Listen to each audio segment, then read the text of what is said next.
வேளமுடைத்து மலைநாடு மேதக்க சோழ வளநாடு சோறுடைத்து ஊழியர்கோன் தென்னாடு முத்துடைத்து தென்னீர் வயல் தொண்டை நன்னாடு சான்றோர் உடைத்து என்ற பாராட்டு பாட்டு வரிகளுக்கு இலக்கணமாக திகழ்கிற தொண்டை மண்டலத்தில் தமிழ் மண் தந்த சான்றோர் நாயகனாக உதித்தவரும் தூத்துக்குடியிலே இருந்து ஜான்சிபார் வரை, டாஸ்மேனியாவிலே இருந்து டிம்பக்டு வரை,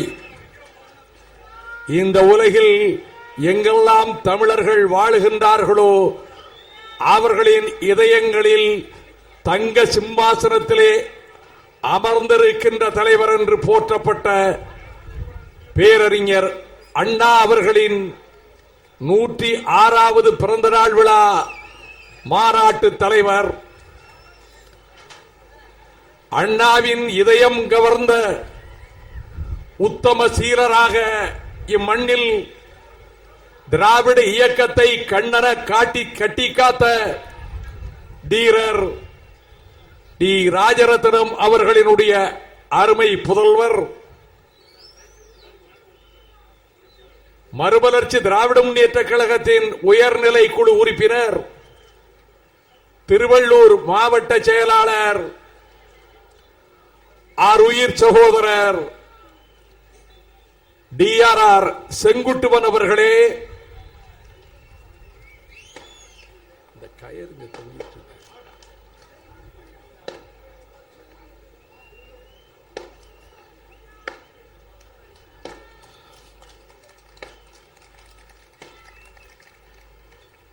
திராவிட இயக்க கொள்கைகளுக்காக,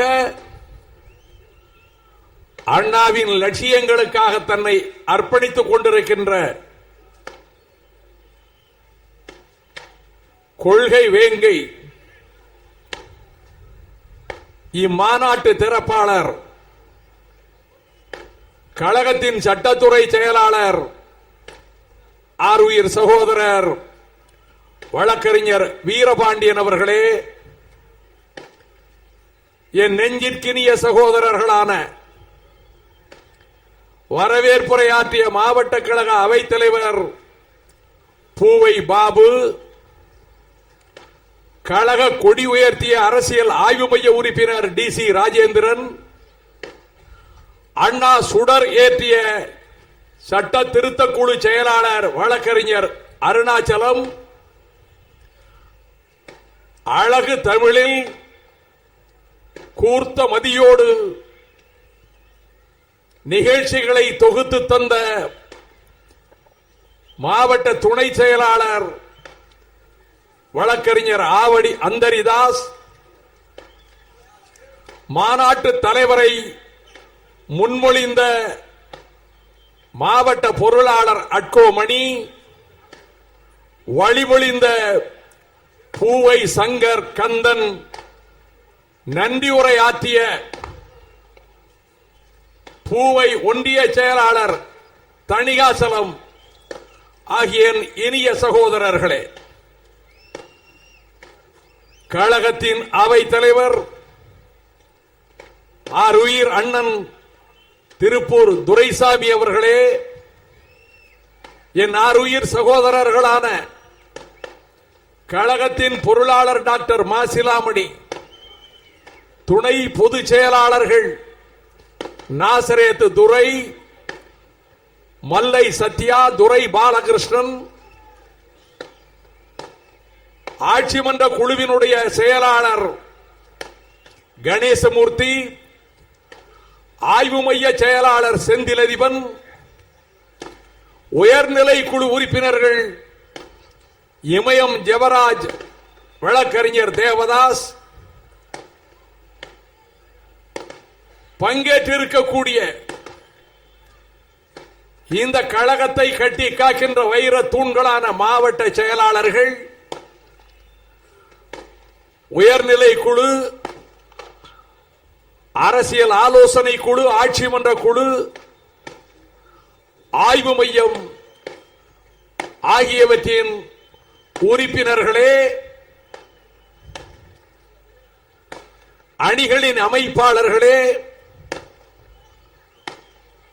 செயற்குழு பொதுக்குழு உறுப்பினர்களே, ஒன்றிய நகர செயலாளர்களே, கழக அமைப்புகளை கட்டி காக்கின்ற தீரர்களே, தொண்டர்படை தம்பிமார்களே, அன்புடைய பெரியோர்களே, அருமை தாய்மார்களே, ஜனநாயகத்தின் விழிகளாக செவிகளாக நான் எந்நாளும் மதிக்கின்ற பத்திரிகையாளர்களே, ஊடகையாளர்களே, கூற்றுடன்று மேல்வரினும் கூடி எதிர்க்கும் ஆற்றலதுவே படை என்ற வள்ளுவன் வாய்மொழிக்கு இலக்கணமாக ஈட்டி பாய்ந்தாலும் இமை கொட்டாது மார்பு காட்டும் கூட்டம் எங்கே?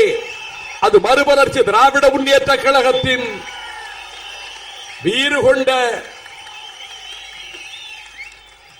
வாலிப வேங்கைகள் கூட்டம் என்று நான் மேடைதோறும் முழங்குகின்ற தகுதியை தந்திருக்கின்ற, இமைப்பொழுதும் நெஞ்சில் நீங்காது என்று ஏக்கிக் கொண்டிருக்கின்ற கழகத்தின் கண்மணிகளே, சிரம் தாழ்ந்த வணக்கம்.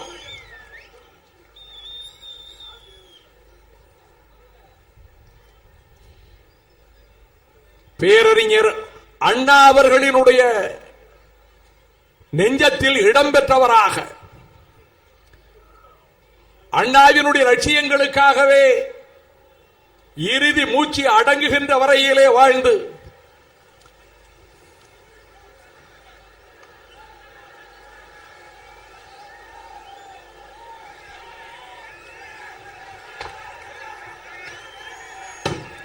இருபதாண்டு காலம் இந்த இயக்கத்தை கட்டி காத்து மண்ணை விட்டு மறைந்தாலும் நம் மனதை விட்டு மறையாத அண்ணன் மலர்மன்னன் பெயரால் அமைந்திருக்கின்ற அரங்கத்தில் உங்கள் முன்னால் நிற்கிறேன். மாநாடு வெற்றி பெற்று விட்டது.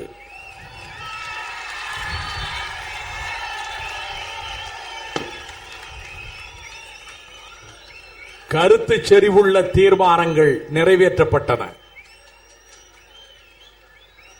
சிந்தனையை கூர்தீட்டுகின்ற அற்புதமான உரைகளை கழகத்தின் முன்னணி தலைவர்களும் சொற்பொழிவாளர்களும் நிகழ்த்தியிருக்கிறார்கள். மழை வரக்கூடும் என்று நான் எண்ணினேன்.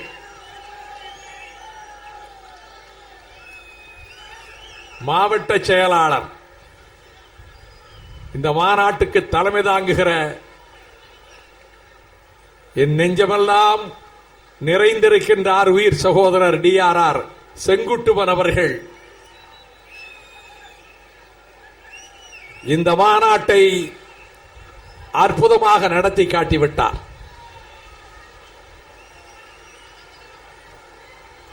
நெடுந்தொலைவிலே இருந்து வந்திருக்கிறீர்கள். தமிழ்நாட்டின் பல்வேறு பகுதிகளிலே இருந்து வந்திருக்கிறீர்கள்.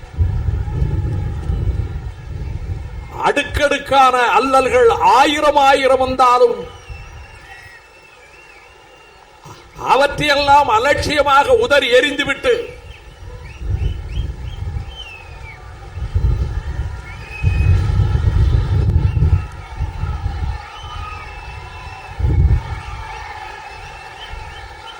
அத்தனை துன்பங்களையும் தாங்குகின்ற நெஞ்சுறுதியோடு உங்களை காண்கிற வேளையில் இடுக்கண் அழியாமை என்ற வள்ளுவனின் அதிகார பாடல்கள் தான் நினைவுக்கு வருகிறது. அடிக்கு வரினும் அழிவிலான் உற்ற இடுக்கண் இடுக்கட்படும், மடுத்த வாயெல்லாம் பகடும் நான் உற்ற இடுக்கண் இடர்பாடு உடைத்து. இந்த பாடல்களுக்கு இலக்கணம் யார்? இதோ கொட்டுகிற மழையிலும் கொண்ட கொள்கையிலே தளராது தணியாது, எந்த சோதனைகள் வந்தாலும் இந்த இயக்கத்தை கட்டி காக்க நாங்கள் இருக்கிறோம்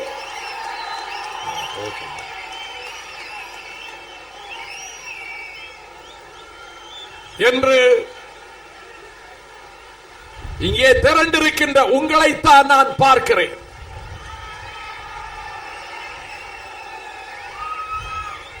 இந்த பாடல் வரிகளுக்கு இலக்கணம் நாம். வானம் துளங்கினும் மீனம் படினும் அலைகள் பொங்கினும் மலைகள் வீழினும் தன்னிலை மாறாத தன்னலம் கருதாத கழகத்தின் கண்மணிகளே நாம் யார்? சாகாத வானம் நாம், சாகாத வானம் நாம். இந்த மழையை தருகிற சாகாத வானம் நாம். வாழ்வை பாடும் சங்கீத பறவை நாம். நிமிர்ந்து நிற்கும் பொதியம் நாம், இமயம் நாம். காலத்தீயில் வேகாத பொசுங்காத தத்துவம் நாம். வெங்கதிர் நாம், திங்கள் நாம். அறிவை மாய்க்கும் ஆகாத பழமையெல்லாம் அகற்றி பாயும் அழியாத காவிரி நாம், அருவியும் நாம். தொல்வீர புகழ் வளர்ச்சி சரித்திரத்தின் தொடக்கம் நாம். வஞ்சத்தின் நெஞ்சங்கீரும் வாழ்வீரம் வர்ணிக்கும் பரணி பாட்டின் வடிவம் நாம். வாகைப்பூ வாழை சூட ஆழ்வீர பேரரசை அமைத்து காட்டும் அடிப்படை நாம், வெடிப்படை நாம். உரிமை போர்ப்படை நாம். கொடி மின்னல் நாம், தென்றல் நாம். நச்சுமர வேறறுத்த தீர்த்து கட்டும் புயலும் நாம். குளிர்ச்சியூட்டும் குன்றம் நாம். பொல்லாத கொடுமதரை ஒழித்து கட்ட குமுறுகின்ற எரிமலை நாம். இந்த இனத்தை மீட்க ஓரணியில் சென்றோம் நாம், வென்றோம் நாம். அறிஞர் அண்ணாவினுடைய நெஞ்சத்தை ஈர்த்த சிவகங்கை கவிஞன் மீராவினுடைய பாட்டு வரிகளுக்கு இலக்கணமாயிருக்கிறவர்கள் நாம்.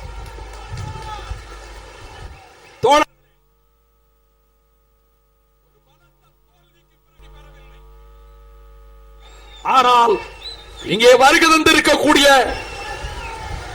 பத்திரிகையாளர்களுக்கு பலத்த சோதனை. அவர்கள் மலையிலே நிற்க முடியாது. ஆனால் அவர்களுக்கு சொல்லுகிறேன், இந்த தேர்தல் களத்தில் நாங்கள் தோற்றதற்கு பிறகு ஒரு இடத்திலே கூட நாங்கள் ஜெயிக்கவில்லை. 3 ஆண்டுகளுக்கு முன்னால் சட்டமன்ற தேர்தலில் நாங்கள் போட்டியிடவில்லை. இந்த கட்சி இதோடு காலாவதியாகிவிடும் என்று கருதினார்கள். சூரிய பெருவெளியிலே தூக்கி எறியப்பட்டுவிடும் என்று கருதினார்கள். இதற்கு பின்னரும் இத்தனை பல்லாயிரக்கணக்கான தோழர்கள் திரண்டு வந்திருக்கிறார்கள்.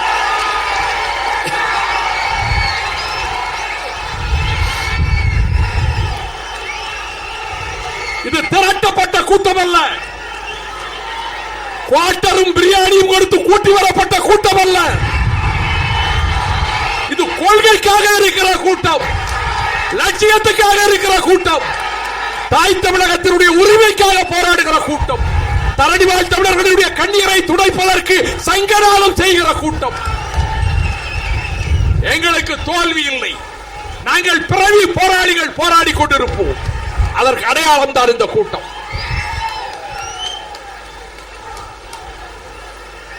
தேர்தல் களத்தில் பணத்தை கொட்டி ஜெயித்தார்கள். நான் கேட்கிறேன், ஜெயலலிதாவை கேட்கிறேன், முதலமைச்சரை. 37 இடங்களிலே வெற்றி பெற்று விட்டோம் என்று கொக்கரிக்கின்ற முதல் மந்திரியை கேட்கிறேன், கொள்கையால் ஜெயித்தீர்களா, கொள்ளையடித்த பணத்தால் ஜெயித்தீர்கள்? சாதனையால் ஜெயித்தீர்களா, ஊழல் சாதனையால் திரட்டப்பட்ட கரன்சி நோட்டுகளால் ஜெயித்தீர்கள்? வீடு வீடாக, வீதி வீடாக ஓட்டுக்கு பணம், இலவசங்கள், அரசு பணத்திலே இலவசங்கள், கொட்டப்பட்ட பணம், மக்களின் இல்லாமை, வறுமை, போதாமை, அவற்றை பயன்படுத்திக் கொண்டு கொள்ளையடித்து, பகல் கொள்ளையடித்த பணத்தை கொண்டு ஜெயித்திருக்கிறீர்கள். இது வெட்கக்கேடு. நாங்கள் தோற்றிருக்கிறோம்.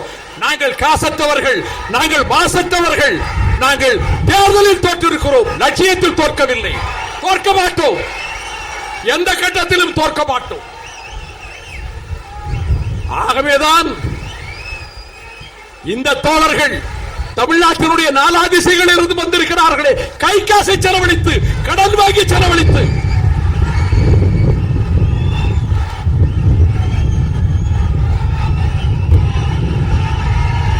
ரொம்ப இன்பமாக இருக்கிறது.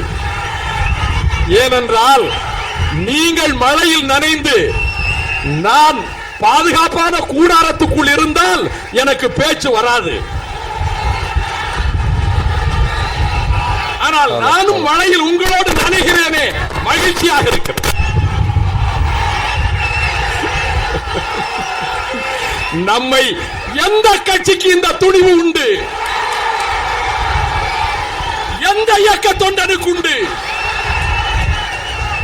காசு இல்லை, பதவி இல்லை, அடுத்து பதவிக்கு வருவோம் என்பதற்கு உத்தரவாதம் இல்லை. ஆனால் 20 ஆண்டுகளாக இந்த இயக்கத்தை கட்டி காக்கின்ற காவல் தெய்வங்கள் உங்களை பற்றி கவலைப்படுகிறேன், என்னை பற்றி அல்ல. செந்தில் அதிபன் சொன்னார், உங்களை போன்ற தலைவன் கிடைப்பதற்கு கொடுத்து வைத்திருக்க வேண்டும் என்று. இல்லை, உங்களை போன்ற தொண்டர்கள் கிடைப்பதற்கு நான் 1000 முறை சொல்வேன். 7 ஜென்மத்துக்கும் தீராது நன்றி காட்ட. இனி ஒரு பிறவியில் எனக்கு நம்பிக்கை கிடையாது. பிறவாமை வேண்டும், மீண்டும் பிறப்புண்டேல் என் கண்மணிகளே.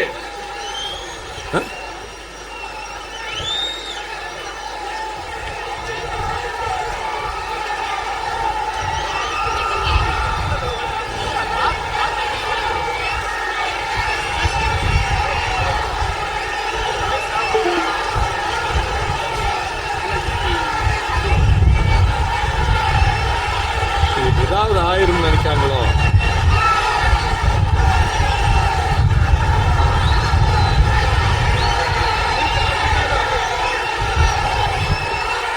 அருமை தோழர்களே, சிலவற்றை நான் இங்கே சொல்லியாக வேண்டும்.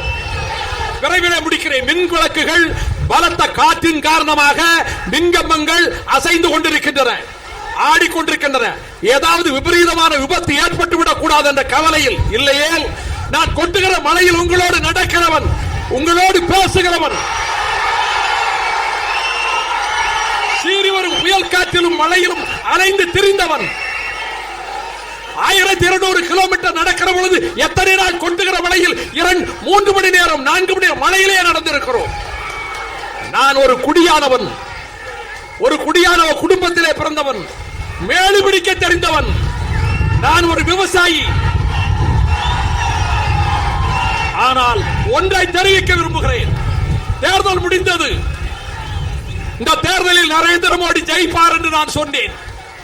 அவர் வெற்றி பெற வேண்டும் என்றேன். காங்கிரஸ் தூக்கி எறியப்பட வேண்டும் என்றேன். தேசிய ஜனநாயக கூட்டணி ஜெயிக்கட்டும் என்றேன். தனி பெரும்பான்மை பெறும் என்று சொன்னேன். வெற்றி பெற்றது. நான் தோற்றதை பற்றி கவலைப்படவில்லை. டெல்லி சென்றேன், நரேந்திர மோடியை சந்தித்தேன். புதிய விடியலை கொண்டு வாருங்கள் என்றேன். நதிகள் இணைப்புக்கு வழிகாட்டுங்கள் என்றேன். மலர் மன்னன் மறைந்தார். மலைக்கோட்டை நகரத்துக்கு வந்தேன். மலர் பல்லக்கிலே மலர் மன்னரை வைத்துக் கொண்டு போய் கல்லறையில் அடக்கம் செய்துவிட்டு திரும்ப டெல்லி சென்றேன். 21ஆம் தேதி கணேசமூர்த்தியும் நானும் இடி விழுந்ததை போல செய்தி வந்தது. நாம் இடிதாங்கிகளின் கூட்டம் தான். எதை பற்றி கவலைப்படாதவர்கள் தான். வாழ்க்கையில் எவ்வளவோ துன்பங்களை நான் பார்த்திருக்கிறேன். எத்தனையோ இழப்புகளை நான் சந்தித்திருக்கிறேன். எத்தனையோ அதிர்ச்சிகளை நான் தாங்கி இருக்கிறேன். ஒரு கட்சிக்கு உழைத்ததற்கு பிறகு 35 ஆண்டுகளுக்கு பிறகு 30 ஆண்டுகளுக்கு பிறகு கொலைகாரன் என்று பழி சுமத்தப்பட்ட போது என் நெஞ்சம் சுக்கல் சுக்கலாக உடைந்ததுண்டு. ஆனால் அனைத்தையும் தாங்கி பழக்கப்பட்ட எனக்கு அதிர்ச்சியாக இருந்தது. கொலைகாரன் ராஜபக்சே வருகிறான், பதவியேற்பு விழாவுக்கு வருகிறான். நரேந்திர மோடி பதவியேற்பு விழாவுக்கு வருகிறான் என்ற போது என் மனம் துடிதுடித்தது. நான் கல்லூரி நாட்களிலே படித்த சார்லஸ் டிக்கன்ஸ் எழுதிய A Tale of Two Cities, 2 நகரங்களின் கதை, அதனுடைய தொடக்க வரிகள் என் நெஞ்சிலே சுழன்றன. அருமையான வார்த்தைகள். ஆம், 6 மணிக்கு அருமையான இடம், இப்பொழுது புயல் வீசுகிற இடம். வாழ்க்கையும் இப்படித்தான். இதற்கு பின்னர் இந்த காற்று ஓயும், இந்த சூறை காற்று ஓயும், இந்த பெருமழை கொட்டுவது நிற்கும். நிர்மலமான வாரத்திலே காலையிலே கதிரொளி எழும், பறவைகள் சிறகடித்து பறக்கும், காலை எழும், வைகரை மலரும், அது இயற்கையினுடைய சோற்றம். அதை போலத்தான் it was the best of times, it was the worst of times. இது உன்னதமான நேரம், இதுவே மோசமான நேரம். இது உன்னதமான நேரம், இதுவே மோசமான நேரம். It was the season of light, it was the season of darkness. இது வெளிச்சத்தின் காலம், இதுவே இருட்டின் காலம். It was the spring of hope, it was the winter of despair. இது வசந்தத்தின், இது நம்பிக்கையின் வசந்தம், இது விரக்தியின் உறைபனி. We had everything before us, we had nothing before us. எல்லாம் இருந்தது, எதுவுமே இல்லை. இந்த உணர்வோடு தான் நான் நரேந்திர மோடியை பார்க்க போறேன். அவரை காண்பதற்கு காத்திருந்த நேரத்தில்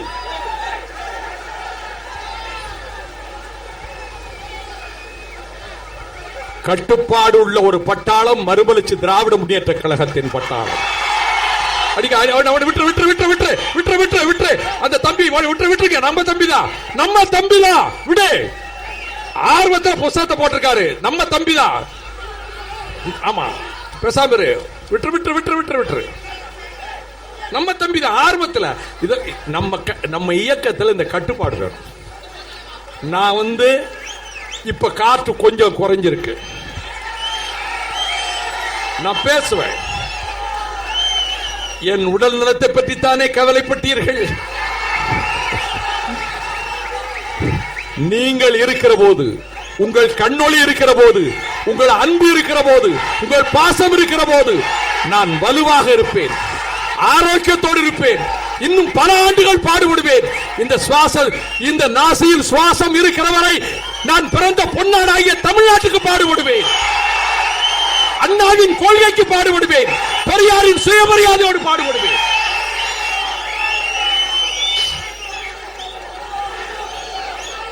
நான் நாடாளுமன்றத்தில் கடைசியாக ஆற்றிய உரை, இங்கே 3 மாணவ கண்மணிகள் உரையாற்றினார்கள். நான் கடைசியாக ஆற்றிய உரை 2002ஆம் ஆண்டு ஏப்ரல் 30ஆம் நாள் குஜராத் மாநிலத்தை பற்றிய விவாதம். நான் உரை முடித்து அமர்ந்ததற்கு பிறகு இன்றைய பீகார் முதலமைச்சராக இதுவரை பவனி வருகிறாரே நிதிஷ்குமார், அவர் எழுந்து சொன்னார், Vaiko is the hero of the debate, man of the match.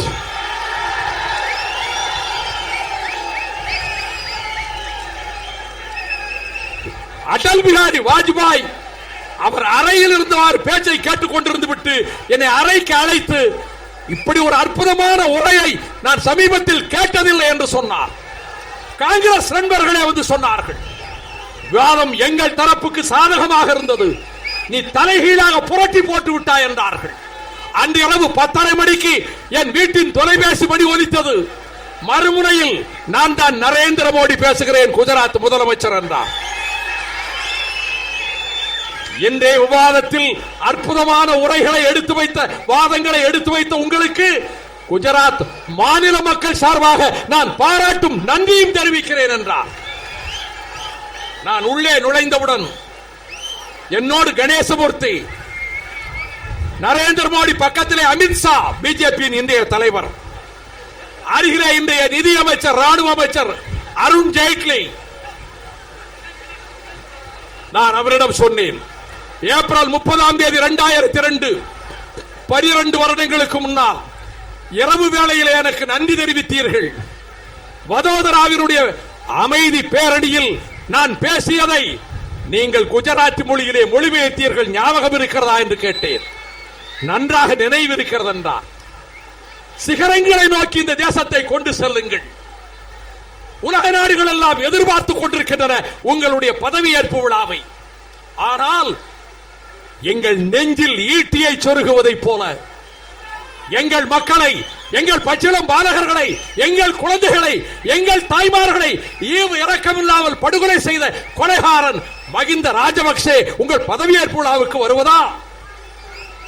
இதோ நான் தயாரித்த இந்த குறுந்தட்டை நீங்கள் அமைதியாக போட்டு பாருங்கள். Genocide of Eelam Tamils hearts bleed. ஈழத்தில் இனக்கொலை, இதயத்தில் ரத்தம். எங்கள் பெண்கள், எங்கள் சகோதரிகள் எப்படி கொடூரமாக கற்பழித்துக் கொல்லப்பட்டார்கள். சேனல் 4 காட்சிகள். இந்த காட்சிகளை அமெரிக்க, இங்கிலாந்து நாடாளுமன்ற உறுப்பினர்கள் அரங்கத்திலே பார்த்துவிட்டு கண்ணீர் சிந்தினார்கள். இத்தனை கொடுமைகளும் பதிவு செய்யப்பட்டிருக்கின்றது. இவனை நீங்கள் வரவேற்கிறீர்கள் என்றார். அந்த விழாவில் இவன் பங்கெடுப்பதா? உடனே காமன்வெல்த் மாநாட்டுக்கு வந்தபோது இவனை எதிர்த்தோம் அல்லவா? அவர் சொன்னார், சார்க் நாடுகளினுடைய நட்புறவை நாடி நாங்கள் அழைத்திருக்கிறோம் என்றார் Arun Jaitley. Mister Jaitley, listen me, கொஞ்சம் வாயை மூடிக்கொண்டு கேட்டுக் கொண்டிருங்கள். இந்த நாட்டில் இன்னொரு மாநில மக்களினுடைய தொப்புள் கூடிய உறவுகளை கொண்டு குவித்து விட்டு அவரை அழைத்துக் கொண்டு வர உங்களால் முடியுமா? நாங்கள் தமிழர்கள் நாதியற்றவர்களா? இது தமிழர்கள் பிரச்சனை அல்ல, தேசிய பிரச்சனை என்றார். அப்படியானால் செயலில் காட்டுங்கள். இந்த வார்த்தைகளை சொன்னது மட்டுமல்ல, நரேந்திர மோடி அவர்களே மத்திய பிரதேசத்துக்கு விந்திய சாத்புரா மலைகளை கடந்து சாஞ்சி வரையிலே சென்று நாங்கள் போராட்டம் நடத்தியவர்கள். மன்மோகன் சிங் வீட்டுக்கு வருகிறான் பிரதமர் வீட்டுக்கு என்று பிரதமர் வீட்டை முற்றுகையிடுவோம் என்று போராட்டம் நடத்தியவர்கள். திருப்பதிக்கு வருகிறான் என்று போராட்டம் நடத்தியவர்கள். எனவே உங்களை மன்றாடி கேட்கிறேன், நரேந்திர மோடி அவர்களே, நான் ஏறத்தாழ 50 ஆண்டுகளாக அரசியலில் இருக்கிறேன். 24 வருடங்கள் எம்பியாக இருந்திருக்கிறேன். சல்லி காசு நான் அரசியலில் சம்பாதிக்கவில்லை.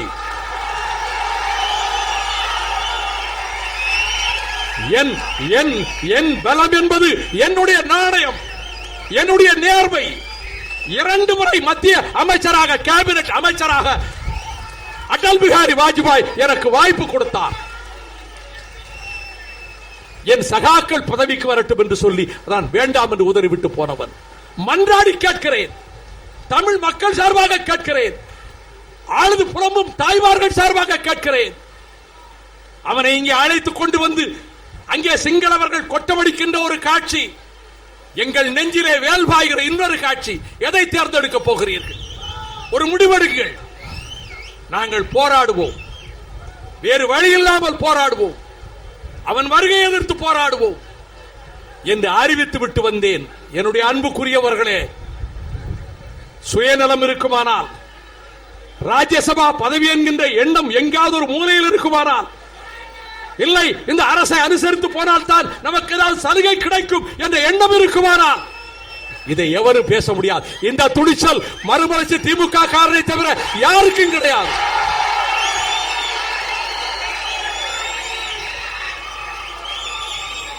ஆம், தம்பிமார்கள் வந்தார்கள். இங்கே சென்னையிலே அவைத் தலைவர், பொருளாளர் சத்யா உள்ளிட்ட நமது முன்னோடிகள் பல்லாயிரக்கணக்கில் திரண்டார்கள். நானும் கணேசமூர்த்தியும் தொண்டர்படை தம்பிமார்களுடன், தம்பி ஜீவன், பாஸ்கர சேதுபதி உள்ளிட்ட தோழர்களுடன் அங்கே போராட்ட களத்திலே நின்றோம். மாவட்ட செயலாளர்கள் வந்தார்கள், சிவந்தியப்பரை போல. நாங்கள் கைது செய்யப்பட்டோம். கோலாகலமான திருவிழா, பதவியேற்பு திருவிழா. நாங்கள் பாராளுமன்ற காவல் நிலையத்துக்குள்ளே அடைபட்டு கிடந்தோம். எங்களை தூக்கிலே போடாதீர்கள், துப்பாக்கிரவைகள் எங்கள் மார்பை துளைக்கட்டும், செங்குருதி இந்த மண்ணை நனைக்கட்டும் என்று சொன்னானே பகத்சிங். அவன் பூட்டப்பட்டிருந்த அறையை உள்ளடக்கி இருக்கின்ற அந்த பாராளுமன்ற காவல் நிலையத்துக்குள்ளே அடைபட்டு கிடந்தோம். பதவியேற்பு விழா நடந்தது, நாங்கள் கொட்டடியிலே இருந்தோம். இந்த பெருமை மறுமலர்ச்சி திமுக காரனை தவிர வேறு யாருக்கும் கிடையாது. என் தாயகமே, அன்னை தமிழகமே, அண்ணா கல்லறையிலிருந்து வாழ்த்தினார் சாந்திக்கு போகிற போது. அண்ணா சதுக்கத்துக்கு முன்னால் நின்று நான் சாந்திக்கு புறப்படுகிற போது பேசினேன். நான் பேசவில்லை, அதோ கல்லறைக்குள் இருக்கிற அண்ணா என் இருதயத்துக்குள் இருந்து என்னை பேச வைக்கிறார். என் மூச்சு காற்றிலே கலந்து என்னை பேச வைக்கிறார். என் கண்டத்துக்குள்ள இருந்து என்னை பேச வைக்கிறார் என்று நான் சொன்னேன். அதே உணர்வில் இன்றைக்கு கேட்கிறேன். திராவிட இயக்கத்துக்கு ஆபத்து வந்திருக்கிற நேரம், நாலாபுரத்திலும் பகைவர்கள் சூழ்ந்திருக்கிற நேரம். நான் அவசரப்பட்டு பேசவில்லை. வாழ்வு சிறிது, இது நீர்க்குமுடியை போன்றது. இந்த வாழ்க்கை எத்தனை காலம் வாழ்வேன் என்று எனக்கு தெரியாது. ஆனால் இந்த மண்ணுக்கு, இந்த தமிழ் மண்ணுக்கு பெரியாரும் அண்ணாவும் ஊட்டி வளர்த்த சிந்தனைகளை காக்கவே அரசியல் இயக்கத்துக்கு வந்தேன். அண்ணனே, கல்லறையிலே தூங்குகிற எங்கள் தங்கமே, 50 வருஷத்துக்கு முன்னால் 1964 வருடத்தில் ஆகஸ்ட் மாதத்தில் கோகலே மண்டபத்தில் உங்கள் முன்னால் ஒரு கல்லூரி மாணவனாக, முதலாவது ஆண்டு MA மாணவனாக பேசினேன். அந்த இரவில் நுங்கம்பாக்கம் வீட்டிலே உங்களை சந்தித்தேன். அண்ணன் LG சீனிவாசன் என்னை அழைத்துக் கொண்டு வந்தார்கள் உங்களிடத்திலே. 50 வருடம் ஆகிவிட்டது, நான் எதையும் சாதித்து விடவில்லை. ஆனால் அண்ணா அவர்களே, உங்கள் லட்சியங்களுக்காக போராடுகிற ஒரு ஸ்பார்ட்டாவின் வீரர்களை போன்ற ஒரு கூட்டம் என்னோடு இருக்கிறது.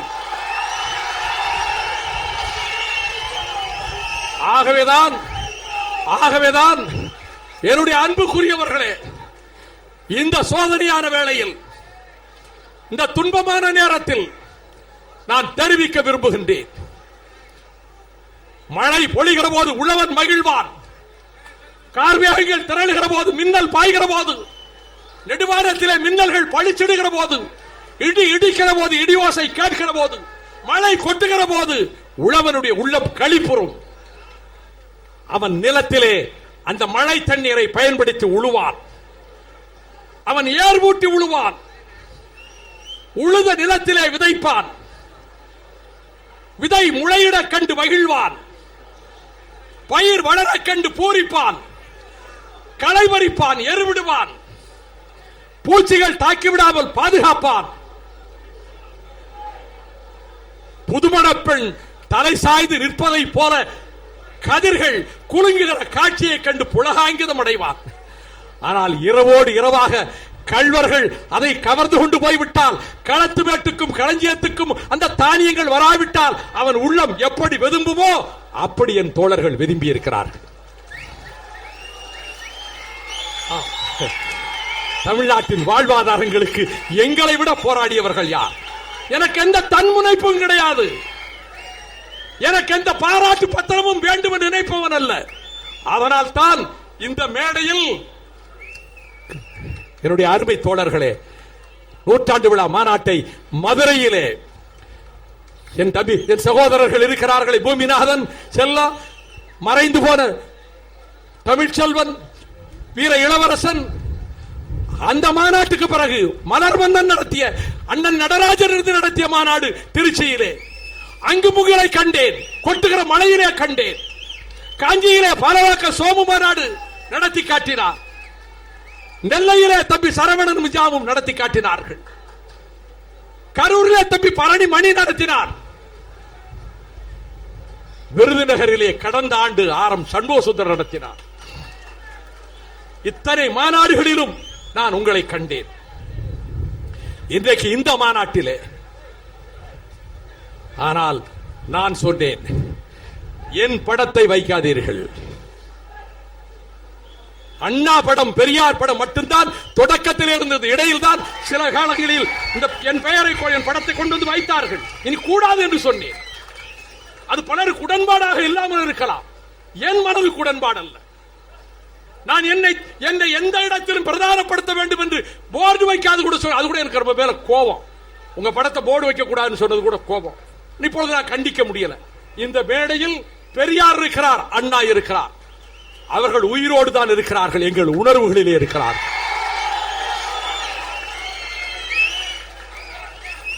அப்படி ஒரு படம் என் காலத்துக்கு பிறகு யாராவது வைக்கட்டும் மேடையில். என்னுடைய அன்புக்குரியவர்களே, எனக்கு தன்முனைப்பில்லை.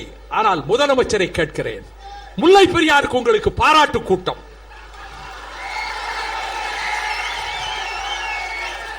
ஏனென்றால் நீங்கள் கால் கெடுக்க நடந்தீர்கள் அல்லவா? பட்டினி போராட்டம் நடத்தி உங்களையே வருத்திக் கொண்டீர்கள் அல்லவா?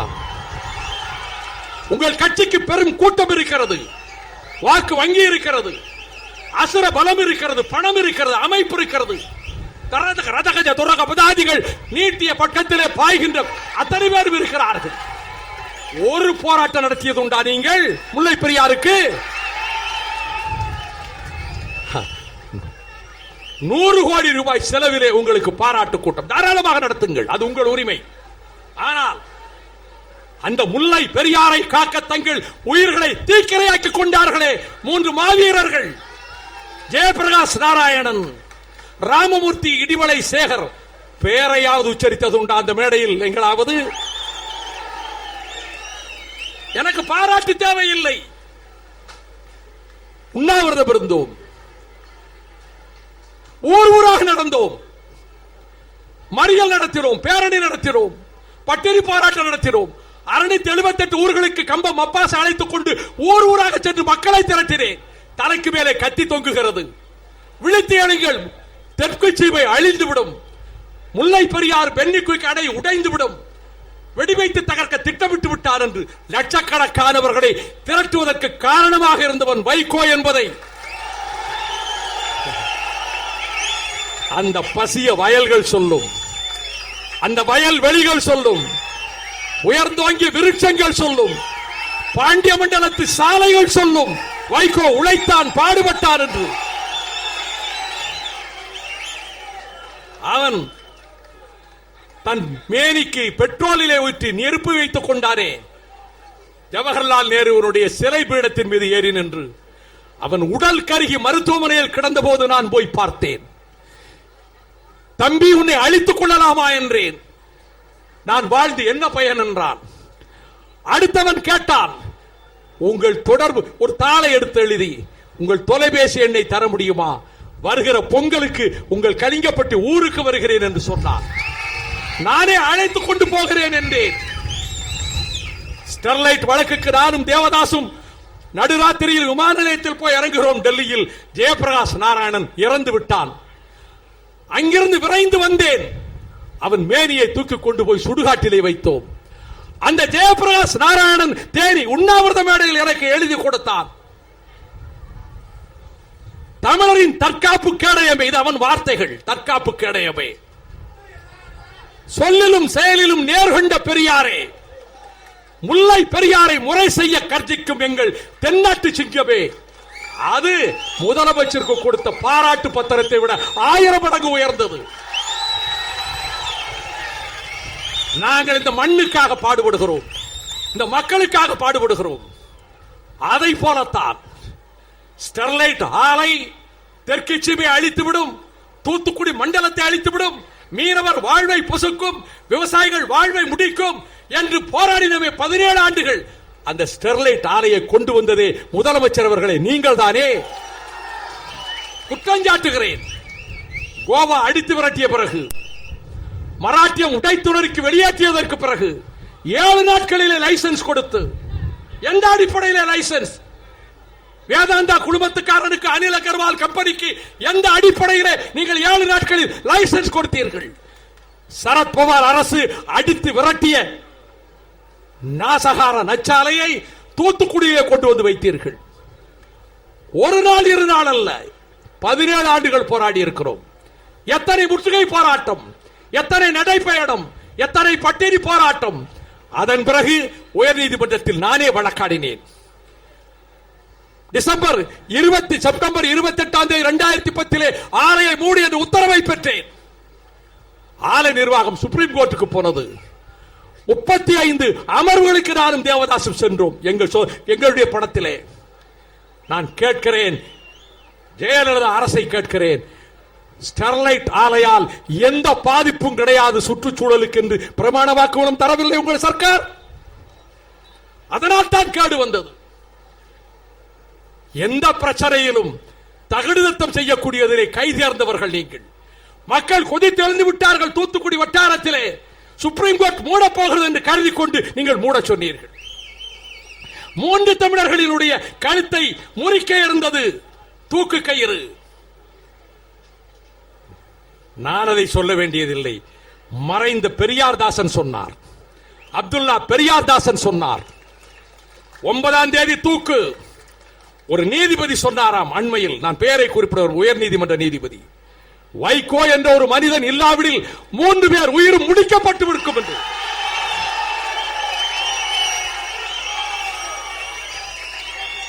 எங்கள் தோழர்கள் திரட்டி கொடுத்த 10 ரூபாய், 50 ரூபாய், 100 ரூபாய் திரட்டி கொடுத்த காசை கொண்டுதான் ஈழத்தமிழர்கள் போராட்டத்திலே நாங்கள் செலவழித்திருக்கிறோம். மூன்று தமிழர் உயிரை காக்க போராடி இருக்கிறோம். ஜெத்மலானி வந்தார், நீதிமன்றத்துக்கு வந்தார், தூக்கு கயிறு தொங்குகிறது, அவருடைய காந்த குரலிலே வாதங்களை எடுத்து வைக்கிறார். தூக்கு தண்டனைக்கு தடை வருகிறது. அனைவரும் அவரை சூழ்ந்து கொண்டு நன்றி கூறுகிறார்கள். Don't thank me, thank Vaiko. அவர் சொன்ன வார்த்தைகள். முதல் நாள் சட்டமன்றத்தில் இந்த 3 பேர் தூக்கு வழக்கிலே நான் தலையிட முடியாது என்று சொன்னவர் கோர்ட்டிலே தடை வரப்போகிறது என்று உளவு பிரிவு மூலமாக யூகித்துக் கொண்டு மறுநாள் தீர்மானம் போடுகிற திறமை அது முதலமைச்சர் ஜெயலலிதாவுக்கு ரொம்பவே உண்டு. தமிழ்நாட்டின் வாழ்வாதாரங்களை காக்க போராடி வந்திருக்கின்றோம்.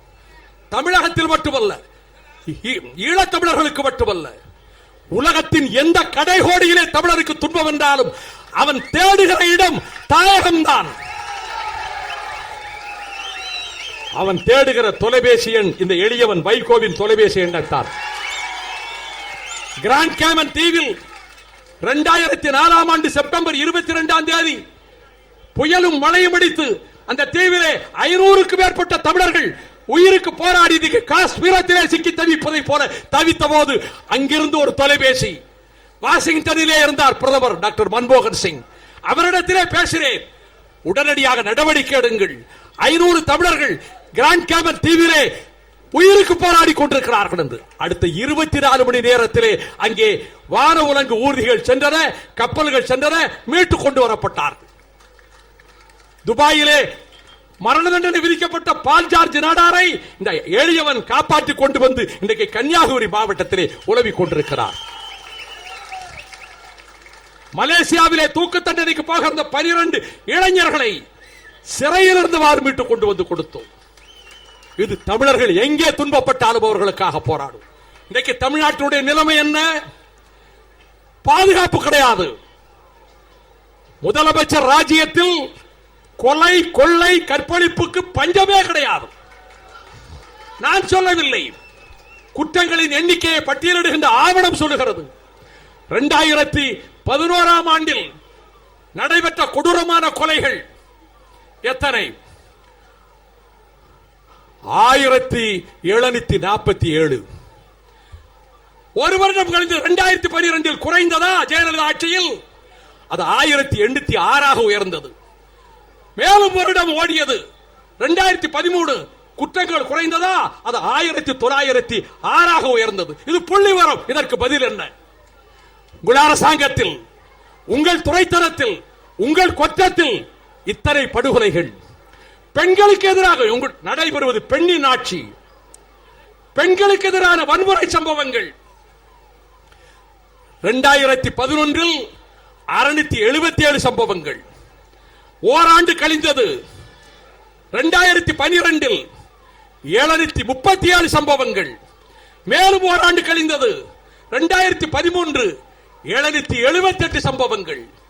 பச்சிளம் குழந்தைகள், பெண் குழந்தைகளுக்கு எதிராக இழைக்கப்பட்ட கொடுமைகள் நெஞ்சம் பதைக்கிறது.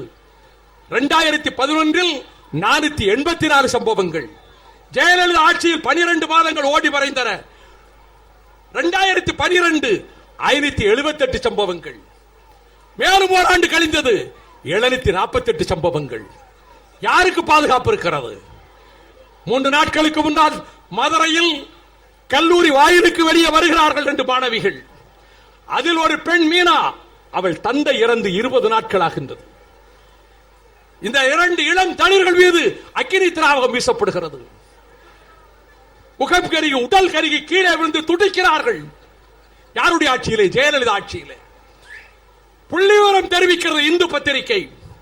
கடந்த 15 மாதங்களில் தமிழ்நாட்டில் ஜெயலலிதா ஆட்சியில் நடைபெற்ற அக்கினி திராவக வீச்சுக்கள் 200 சம்பவங்கள். இந்த 200 சம்பவங்களில் 70% பாதிக்கப்பட்டவர்கள் 30 வயதுக்கு குறைவான பெண்கள். இதுதான் உங்கள் ஆட்சியின் லட்சணமா? ஆம். இதை இந்த காரியங்களுக்கெல்லாம் என்ன காரணம்? இந்த பஞ்சமா பாதகங்களுக்கு, பெருக்கெடுத்தோடுகிற சாராய கடைகளும், டாஸ்மாக் கடைகளும், ஒயின் ஷாப்புகளும் காரணம் என்று கால் கடுக்க நடந்திருக்கிறோம். மழையிலும் வெயிலிலும் நடந்திருக்கிறோம். உவரியிலிருந்து மதுரை வரையில் கோவளத்திலிருந்து மறைமலை நகர் வரையில், பொள்ளாச்சியிலிருந்து ஈரோடு வரையில் லட்சக்கணக்கான மக்களை சந்தித்திருக்கிறோம். அவர்கள் பலர் ஓட்டு போடாமல் இருக்கலாம். அவர்கள் வெயிலில் காத்திருந்தார்கள் இந்த எளியவனை பார்ப்பதற்கு. அந்த தாய்மார்கள், எங்கள் குடும்பங்களில் நாங்கள் நிம்மதியோடு வாழ முடியவில்லை, எங்கள் பெண் பிள்ளைகளுக்கு பாதுகாப்பில்லை, இதை ஒழிப்பதற்கு நடந்து வருகிறீர்கள் என்று கேள்விப்பட்டோம், நாங்கள் உங்களை பார்ப்பதற்கு காத்திருக்கிறோம் என்று. ஓட்டு பல காரணங்களில் கிடைக்காமல் போகலாம். ஆனால் அவர்கள் மனதில் எங்கள் முயற்சியின் மீது நம்பிக்கை இருந்ததனாலே வந்து காத்திருந்தார்கள். 24,000 கோடி வருமானம் உங்களுக்கு வருகிறது. எண்ணி பார்த்திருக்கிறீர்களா? எத்தனை லட்சம் குடும்பங்கள் நாள்தோறும் கண்ணீரிலே தவிக்கின்றன. பஞ்சமா பாதகங்கள், கொடூர சம்பவங்கள், அனைத்துக்கும் பின்னாலே ஆல்கஹால் இருக்கிறது, அதற்கு பின்னாலே சாராயம் இருக்கிறது, அனைத்துக்கு பின்னாலே ஒயின் ஷாப் இருக்கிறது. பக்கத்து மாநிலங்களிலே மது வெள்ளமாக புரண்டு வருகிற போது நாம் எப்படி மதுவிலக்கை கொண்டு வர முடியும் என்று மந்திரி ஒருவர் மேதாவிலாசத்தை காட்டினார். நீங்கள் புன்னகை தவள அதை பார்த்து ரசித்துக் கொண்டிருந்த முதலமைச்சர் அவர்களே, மதுவுக்கு பெயர் போன இடம் கேரளம். ஒரு காலத்திலே சுற்றுலா பயணிகளை கவர்ந்தெழுப்பதற்கு இயற்கை வனப்பு மட்டுமல்ல, அங்கே தாராளமாக வழங்கப்படுகிற மதுவும் காரணம் என்று சொன்னார்கள். துணிச்சலாக முடிவெடுத்திருக்கின்றாரே உம்மன் சாண்டி, சபாஸ், பாராட்டுகின்றேன் உம்மன் சாண்டியை. 418 குடிப்பகங்கள் இப்பொழுதே மூடப்படுகிறது. அடுத்த மாதம் 312 குடிப்பகங்களும் மூடப்பட்டுவிடும், அடியோடு மூடப்பட்டுவிடும். இதனால் 10,000 கோடி வருமானம் போவதை பற்றி எனக்கு கவலை இல்லை. சுற்றுலா பயணிகள் எண்ணிக்கை குறையும், கவலை இல்லை. ஆனால் என் கேரள மக்களின் எதிர்காலம் சுபிட்சமாக இருக்க வேண்டும். ஆகவே மூடுகிறேன். இல்லை, உங்கள் பொருளாதார வளம் செறிந்திருக்கிறதா? முதலமைச்சர் அவர்களே, இந்த மாநிலத்தின் பொருளாதார வளத்தை பட்டியலிட்டு காட்டிவிட்டது பத்திரிகைகள். இந்திய நாட்டினுடைய புள்ளியியல் துறையினுடைய ஆவணம் சொல்லுகிறது, மத்திய அரசினுடைய புள்ளியியல் துறை சொல்லுகிறது, ஒவ்வொரு மாநிலத்தின் பொருளாதார வளர்ச்சியை முதலிடத்திலே பீகார், நொறுங்கி கிடந்த பீகார், இந்தியாவின் கடைசி மாநிலமாக கருதப்பட்ட பீகார், அந்த பீகார் முதலிடத்திலே 10.89%. இரண்டாவது இடத்திலே மத்திய பிரதேசம், கேவலம் கடைசி இடத்திலே ஜெயலலிதாவின் தமிழ்நாடு. எத்தனை சதவீதம்? 3.39%. நாட்டின் சராசரி பொருளாதார வளர்ச்சி என்ற 4.5%. இதற்கு என்ன பதில் முதலமைச்சர் சொல்ல போகிறார்? இது மத்திய அரசுடைய புள்ளி விவரம் தந்திருக்கிற. இன்று வரை உங்களிடம் பதில் இல்லை. ஆக பொருளாதார வீழ்ச்சிக்கு என்ன காரணம்? வேளாண் துறை, விவசாயிகள் விரக்தியின் விளிம்பில் இருக்கிறார்கள் என்பதற்காக அரசியலிலே விரக்தியில் இருக்கிறார் வைகோ என்று ஒரு மந்திரியின் பெயரால் நீங்கள் அறிக்கை வெளியிட்டீர்கள். எனக்கா விரக்தி? விரக்தியே என்னை பார்த்து சிரிக்குமே. எனக்கு என்ன விரக்தி? ஏதாவது வாழ்க்கையில் ஏதாவது பதவியில் உட்கார வேண்டும் என்று நான் அரசியலில் பிழைப்பு நடத்த வந்தவன் அல்ல, லட்சியங்களுக்காக கொள்கைகளுக்காக வந்தவன். வேளாண் துறையில் தமிழ்நாடு எத்தனை சதவீத வளர்ச்சி? 0க்கு கீழே, மைனஸ் 12.89%. மைனஸ் 0க்கு கீழே 12.89% தமிழ்நாட்டின் வேளாண் துறை வளர்ச்சி. தொழில்துறை வளர்ச்சி எவ்வளவு? அதுவும் 0க்கு கீழே 1.3%. 1000 விமர்சனங்கள் நான் செய்திருப்பேன் முன்னைய ஆட்சியை பற்றி. ஆனால் புள்ளி விவரம் சொல்லுகிறது 28% வளர்ச்சி இருந்தது 6 ஆண்டுகளுக்கு முன்னாலே. இன்றைக்கு அது 1.3 மைனஸுக்கு வந்திருக்கிறது. என்ன காரணம்? தொழில் வளர்ச்சி இருக்காது. ஏன் இருக்காது? இந்த முதலமைச்சரை எவரும் சந்திக்க முடியாது. முதலமைச்சர் கட்சி அலுவலகத்துக்கு வந்தால் அதுக்கு ஒரு திருவிழா. பல பேர் முதுகெலும்பே இழந்து விட்டான், வளைந்தே இருக்கிறான். நான் அந்த காலத்திலே ஆண்டனி குயின் நடித்த ஹன்ச்பேக் ஆஃப் நாட்டர் டேம் என்ற படத்தை பார்த்திருக்கிறேன். அதை மாதவன் டைரக்ஷனில் கல்யாண்குமார் கதாநாயகனா போட்டு மணிவோசை என்று ஒரு படம் எடுத்தார்கள். அதிலேதான் அந்த கூனனை பார்த்திருக்கிறேன். அனைவரும் வில்லாகவே வளைந்து போய் இருக்கிறார். எந்த நேரம் ஹெலிகாப்டர்ல மேல போன இங்க வில்லா வளைகிறான். வெட்கமாக இல்லை? உங்களை யாரும் சந்திக்க முடியாது. கோவப்பட வேண்டாம் முதலமைச்சர் அவர்களே. எனக்கு ஒன்று தனிப்பட்ட பகை யார் மீதும் கிடையாது. நான் பிறந்த பொன்னாடு இது, நான் வாழ்கிற பொன்னாடு இது. இது காமராஜர் அண்ணா வாழ்ந்த நாடு, தியாக தலைவர்கள் வாழ்ந்த நாடு. என் தமிழகம் வாழ்ந்த கதிக்கு ஆளாவது. அவர் காரணம் சொல்லுகிறார், no accessibility with the chief minister. யாரும் சந்திக்க முடியாது. எப்படி தொழில் முனைவோர் வருவார்கள்? அதனால் தான் மத்திய பிரதேசத்தின் முதலமைச்சர் சிவராஜ் சிங் சௌஹான் கோயம்புத்தூருக்கு வந்து, தொழில் முனைவர்களே, தொழில் அதிபர்களே, விந்திய சாத்புரா மலை கடந்து வாருங்கள், சம்பல் பள்ளத்தாக்கை பற்றி கவலைப்படாமல் வாருங்கள், என் மாகாணத்துக்கு வாருங்கள், அனைத்து வசதிகளும் செய்து தருகிறேன், எந்த நேரமும் என்னை தொடர்பு கொள்ளலாம் அழைக்கிறார். காரணம் என்ன? தமிழ்நாட்டில் தொழில் முனைவோர் இருக்கிறார்கள், என்டர்பிரனர்ஸ், அறிவாற்றல் மிக்கவர்கள், முதலீடு செய்யக்கூடிய வலிமை பெற்றவர்கள், தொழில் வளர்க்கக்கூடியவர்கள், தொழில் வளர்த்தவர்கள். அவர்களை மத்திய பிரதேச முதலமைச்சர் கோயம்புத்தூருக்கு வந்து அழைக்கிறார். ஆந்திரத்தின் முதலமைச்சர் சந்திரபாபு நாயுடு சென்னைக்கு வந்து அழைப்பு விடுக்கிறார். வாருங்கள், கோதாவரி கரைக்கு வாருங்கள், கிருஷ்ணா நதி கரைக்கு வாருங்கள், அனைத்து வசதிகளும் செய்து தருகிறோம், தங்கு தடை இல்லாத மின்சாரம் தருகிறோம், கப்பம் கட்ட வேண்டாம், கமிஷன் பணம் தர வேண்டாம். இங்கே தொழில் வளர்ச்சி எப்படி இருக்கும்? இதே நிலைமை நீடித்தால் நான் எச்சரிக்கிறேன், இருக்கின்ற தொழில்கள் அனைத்தும் இப்பொழுதே பல தலைமையகங்களை மாற்றிக் கொண்டு போய்விட்டன. பல தொழிற்சாலைகள் அனைத்தும் போய்விடும். ஏற்கனவே பட்டதாரி 95 லட்சம் பேர் வேலை இல்லாமல் இருக்கிறார். பட்டதாரி இளைஞர்கள் 95 லட்சம் பேர். பொருளாதாரம் படுபாதாரத்துக்கு போய்விட்டது. நான் கேட்கிறேன், இவற்றையெல்லாம் வாதிப்பதற்கு சட்டமன்றத்திலே இடம் இருக்கிறதா? நாங்கள் இல்லாமல் இருக்கலாம், சட்டமன்றத்தில் நாங்கள் இல்லாமல் இருக்கலாம். ஆனால் முதலமைச்சரை கேட்கிறேன், உங்களிடத்திலே பெரும்பான்மை இருக்கிறது, அதீத பெரும்பான்மை இருக்கிறது. எந்த விவாதத்தையாவது நீங்கள் அனுமதித்ததுண்டா?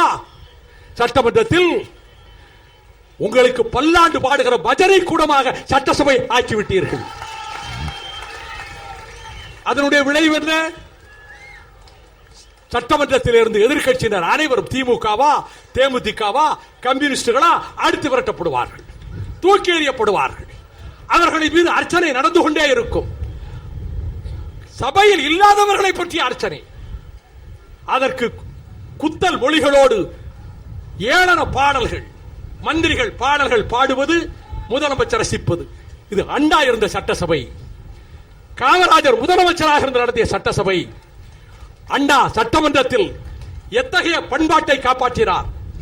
அவருக்கு ஜூலை மாதத்தில் 68 வயிற்று வலி வந்தது. சாதாரண வயிற்று வலி நினைத்தார்கள், நம் தலையில் இடி விழுந்தது. அவருக்கு புற்றுநோய் என்று கண்டார்கள். அமெரிக்காவுக்கு சிகிச்சைக்கு போக வேண்டும். புற்றுநோய் என்று அறிந்ததற்கு பின்னர் காங்கிரஸ் கட்சியினர் ஒரு ஊர்வலம் நடத்தினார்கள் அண்ணா சாலையில். அண்ணா சிலை எதிரே அந்த ஊர்வலம் சென்றது. அண்ணா சிலை மீது கருப்பு துண்டுகளை வீசினார்கள். இளவு வீட்டிலே இருந்து பிரேதத்தை தூக்கி கொண்டு போகிற போது பண்டங்களை போட்டுக்கொண்டே போவார்கள் அல்லவா, அதுபோல பண்டங்களை அந்த சாலையிலே போட்டுக்கொண்டே போனார்கள். 68 ஆகஸ்ட் 28ஆம் தேதி சட்டமன்றத்தில் அண்ணா பேசுகிறார் நம்பிக்கையில்லா தீர்மானத்தில். அப்பொழுது சொன்னார், பொதுவாக இறப்பு நிகழ்ச்சியின் போதுதான் கருப்பு துண்டுகளை வீசுவதும், பண்டங்களை போகிற அந்த உயிரற்ற சடலத்தை தூக்கி கொண்டு போகிற போதும் பண்டங்களை போட்டுக்கொண்டு போவார்கள். அதுபோல என் சிலைக்கு முன்னால் நடத்தப்பட்டது. எனக்கு அதில் ஒன்று வருத்தமில்லை. நான் செத்ததற்கு பிறகும் எனக்காக இவர்கள் இரங்கல் தெரிவிப்பார்கள் என்று நான் கருதி கொண்டேன். அந்த அண்ணனின் வார்ப்புகள் நாங்கள், அந்த அண்ணாவின் வார்ப்புகள் நாங்கள். அந்த சட்டமன்றம், இந்த சட்டமன்றம் என்ற சாதனை. அம்மா உணவகம், அம்மா காய்கறி கடை, அம்மா உப்பு, அம்மா விதை, அம்மா தியேட்டர், அம்மா பூசணிக்காய், அம்மா கத்தரிக்காய், அம்மா வெண்டைக்காய். வெட்கமாக இல்லை? சலிக்கவில்லை உங்களுக்கு? வியவர்க்க எஞ்ஞான்றும் தன்னை, உன்னை நீயே பாராட்டிக் கொள்ளாதே. தகுதி இருந்தால் தானே நீங்கள் இந்த விழாக்களை நடத்தி கொண்டிருக்கிறீர்கள். நீங்கள் இந்த விழாக்களை நடத்தி கொண்டிருக்கின்றீர்கள். அடுத்து என்ன சொல்லுகிறீர்கள்? எதிரிகளையே காணோம். களத்தில் நிற்கிறேன், எதிரிகளையே காணோம். எதிரிகளையே காணோம் என்றதுக்கு பிறகு தெரு தெருவா தூத்துக்குடியில் போய் பேசணும். எதிரிகளே இல்லைன்ற பிறகு கோயம்புத்தூர் எதுக்கு தெரு தெருவா போய் பேசணும்? யாருமே இருக்கக்கூடாதா? பாரதிய ஜனதா கட்சி வேட்பாளர் மிரட்டப்படுகிறார். என்ன நடந்தது என்று எனக்கு தெரியாது. நான் வார்த்தைகளை ஜாக்கிரதையாகத்தான் போடுகிறேன். மிரட்டப்படுகிறார். அதற்கு பிறகு அவர் வாபஸ் வாங்குகிறார். வாபஸ் வாங்கியது சரி. நான் முதலமைச்சர் அவர்களை கேட்கிறேன், தேர்தல் முடிவதற்குள்ளாகவே தோட்டத்துக்கு அழைத்துக் கொண்டு வந்து உங்கள் கட்சியில் சேர்த்தீர்களே, இதை விட ஈனத்தனமான காரியம் இன்னொன்று இருக்க முடியுமா? இன்னொரு கட்சியின் வேட்பாளர் அவர் மிரட்டப்பட்டார், இச்சகம் பேசப்பட்டார், ஆசை வார்த்தை காட்டப்பட்டது. அதற்கு பிறகு அவர் வாபஸ் வாங்கினார். ஜனநாயகம் குழி தோண்டி புதைக்கப்பட்டது.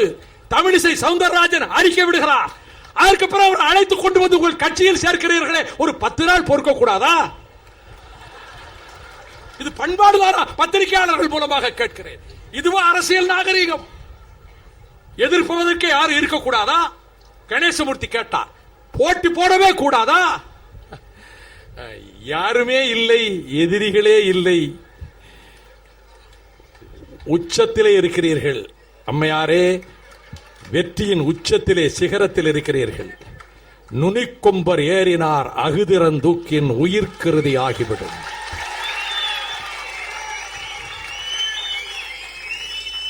இனி சரிவுதான். நான் ஒன்றை கேட்க விரும்புகிறேன். எதிரிகளே இல்லை, நான் தான் எல்லாம். இந்த குரல் எங்கேயோ கேட்ட குரல் மாதிரி இருக்கிறதே. இது பல நூற்றாண்டுகளுக்கு முன்னால் கேட்ட குரல் போல் இருக்கிறது. இது பாரிஸ் வட்டடத்திலே ஒலித்த குரலை போல் இருக்கிறது. தி ஸ்டேட், ஐ ஆம் தி ஸ்டேட். அரசு, நானே அரசு என்று அன்று 14ஆம் லூயி பேசிய வார்த்தையை போல் இருக்கிறது. இது ஜனநாயகத்துக்கு, ஆரோக்கியமான ஜனநாயகத்துக்கு ஏற்றதல்ல. இதே கட்டத்தில் இன்னொரு பக்கத்திலே பாய்ந்து வருகிறது. எந்த மண்ணில் இந்திய ஆதிக்கம் கூடாதென்று சிவலிங்கம் சின்னசாமி, ஆசிரியர் வீரப்பன், கீரனூர் முத்து வரிசையாக தீக்குளித்து படிந்தார்களோ, பீளமேடு, தண்டபாணி, மாயவரம், சாரங்கபாணி தங்களை அழித்துக் கொண்டார்களோ, இந்திய ராணுவத்தை எதிர்த்து திருப்பூரிலே, ஆரணியிலே, பொள்ளாச்சியிலே, திருச்செங்கோட்டிலே வீர வாலிபர்கள் இயந்திர துப்பாக்கிகளுக்கு மார்பு காட்டினார்களோ, மதுக்கரை காடுகளிலே தமிழர்களின் பிணங்கள் மொத்தமாக குவிக்கப்பட்டு பெட்ரோல் ஊற்றி எரிக்கப்பட்டதோ, அந்த போராட்டம் நடந்த மண்ணில் இருந்து பேசுகிறேன். இந்தியாவினுடைய பொதுமொழி இந்தி மொழி என்கின்றார் உள்துறை அமைச்சர் ராஜ்நாத் சிங். ஜனாதிபதி பிரணாப் முகர்ஜி பேசுகிறார், இந்தியா பூராவிலும் இந்தியை திணிக்க வேண்டும் என்கிறார்.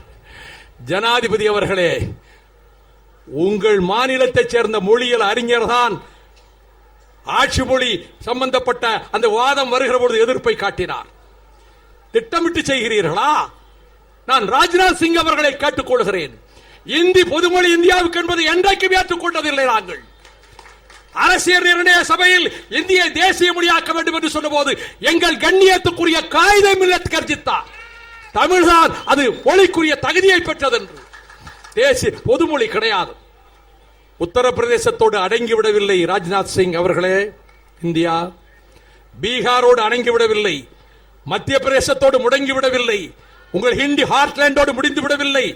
அதனால் தான் கேட்டோம், இந்தி மட்டும் இருக்கிற இந்தியா வேண்டுமா அல்லது ஒன்றுபட்ட இந்தியா வேண்டுமா? அந்த கேள்வியை மீண்டும் எழுப்புவோம்.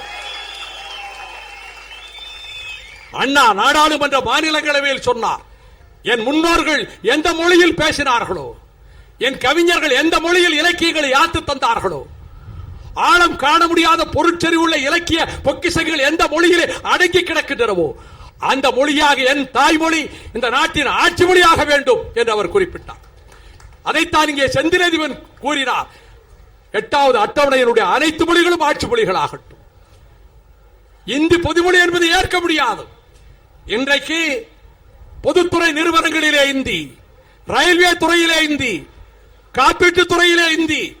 இன்றைக்கு பத்திரிகை செய்தி சொல்லுகிறது, விமான நிலையங்களில் இந்தியிலே கையெழுத்து போட்டால் 10,000 ரூபாய் பரிசாம். பல முனைகளிலும் இந்த தாக்குதல் வருகிறது. அதைவிட ராஜ்நாத் சிங் ஒரு இன்னொரு கருத்தை சொல்லி இருக்கிறார். சமஸ்கிருதம் தான் அனைத்து மொழிகளுக்கும் தாய்மொழி. நீங்கள் எப்பொழுது மொழி பண்டிதர் ஆனீர்கள் ராஜ்நாத் சிங் அவர்களே? சமஸ்கிருதத்தை நீங்கள் பாராட்டிக் கொள்ளுங்கள். உலகத்தின் மூத்த மொழி எங்கள் உயிரான தமிழ் மொழி. கதிர் வெடித்து பிளம்பு விழ கடல் கொதித்து சூடாற்ற முழுமை மிகு நிலப்பரப்பின் முதற்பரப்பு தோன்றிவிட்ட நதி வரும் முன் மணல் வரும் முன் முன்தோன்றி மூத்த எங்கள் தமிழே உலகத்தின் மூத்த மொழி. இந்த ஆபத்துக்கள் வந்து கொண்டிருக்கிற நேரம். அப்படி என்றால் அடுத்த கட்ட பயணம் என்ன? பத்திரிகைக்காரர்களும் ரொம்ப ஆர்வத்தோடு கேட்டுக் கொண்டிருக்கிறார். இயக்கத்தின் முன்னோடிகள் எல்லாம் இருக்கிறார்கள். நான் தமிழ்நாட்டு நிலைமையும் சொல்லிவிட்டேன். மத்தியிலிருந்து பாய்ந்து வருகிற எங்கள் இயக்கத்தின் அடிநாதமான கொள்கைகளுக்கு வேறறுக்க வருகின்ற ஆபத்துக்களை பற்றி சொல்லிவிட்டேன். நாங்கள் எங்கேயும் முறிச்சீட்டு போட்டு கொடுத்து விட்டு எங்கேயும் இருக்கவில்லை. கொள்கைகளுக்காக இருக்கிறோம். நல்லது நடந்தால் பாராட்டுவோம், அல்லது செய்தால் எதிர்ப்போம். அப்படியானால் உங்கள் நிலைமை ஆங்கிலத்திலே சொல்லிவிட்டு தமிழிலே தருகிறேன். We will oppose any foe. எந்த எதிரியையும் எதிர்ப்போம். We will support any friend. லட்சியங்களை காக்க எந்த நண்பரையும் ஆதரிப்போம். We will oppose any foe. We will support any friend. We will meet any battle. எந்த போர்க்களத்தையும் சந்திப்போம். We will meet any battle. எந்த போர்க்களத்தை சந்திப்போம். We will bear any hardship. எந்த துன்பங்கள் வந்தாலும் தாங்கிக் கொள்வோம். For the survival and success of liberty and democracy. ஜனநாயகத்தை காக்க, உரிமைகளை காக்க எந்த எதிரியையும் எதிர்ப்போம், எந்த நண்பனையும் ஆதரிப்போம். எனக்கு எந்த தன்முனைப்பும் இல்லை. ஏதோ ஒரு பதவி நாற்காலில் உட்கார வேண்டும் என்ற தாக்கம் எனக்கு, என் தோழர்களுக்கு இருக்கிறது, என் தம்பிமார்களுக்கு இருக்கிறது, என் அண்ணன்மார்களுக்கு இருக்கிறது. ஆனால் எனக்கு வாழ்க்கையில் எப்படியாவது குறுக்கு வழியிலோ அல்லது ஏதாவது சொக்கட்டான் விளையாட்டு நடத்தியோ எதையாவது பதவியில் உட்கார்ந்து விட வேண்டும் நினைத்ததும் இல்லை. என் தோழர்கள் இருதயத்தில் இருக்கிற இந்த பதவியை விட உலகத்தில் வேறு பெரிய பதவி எதுவும் இல்லை.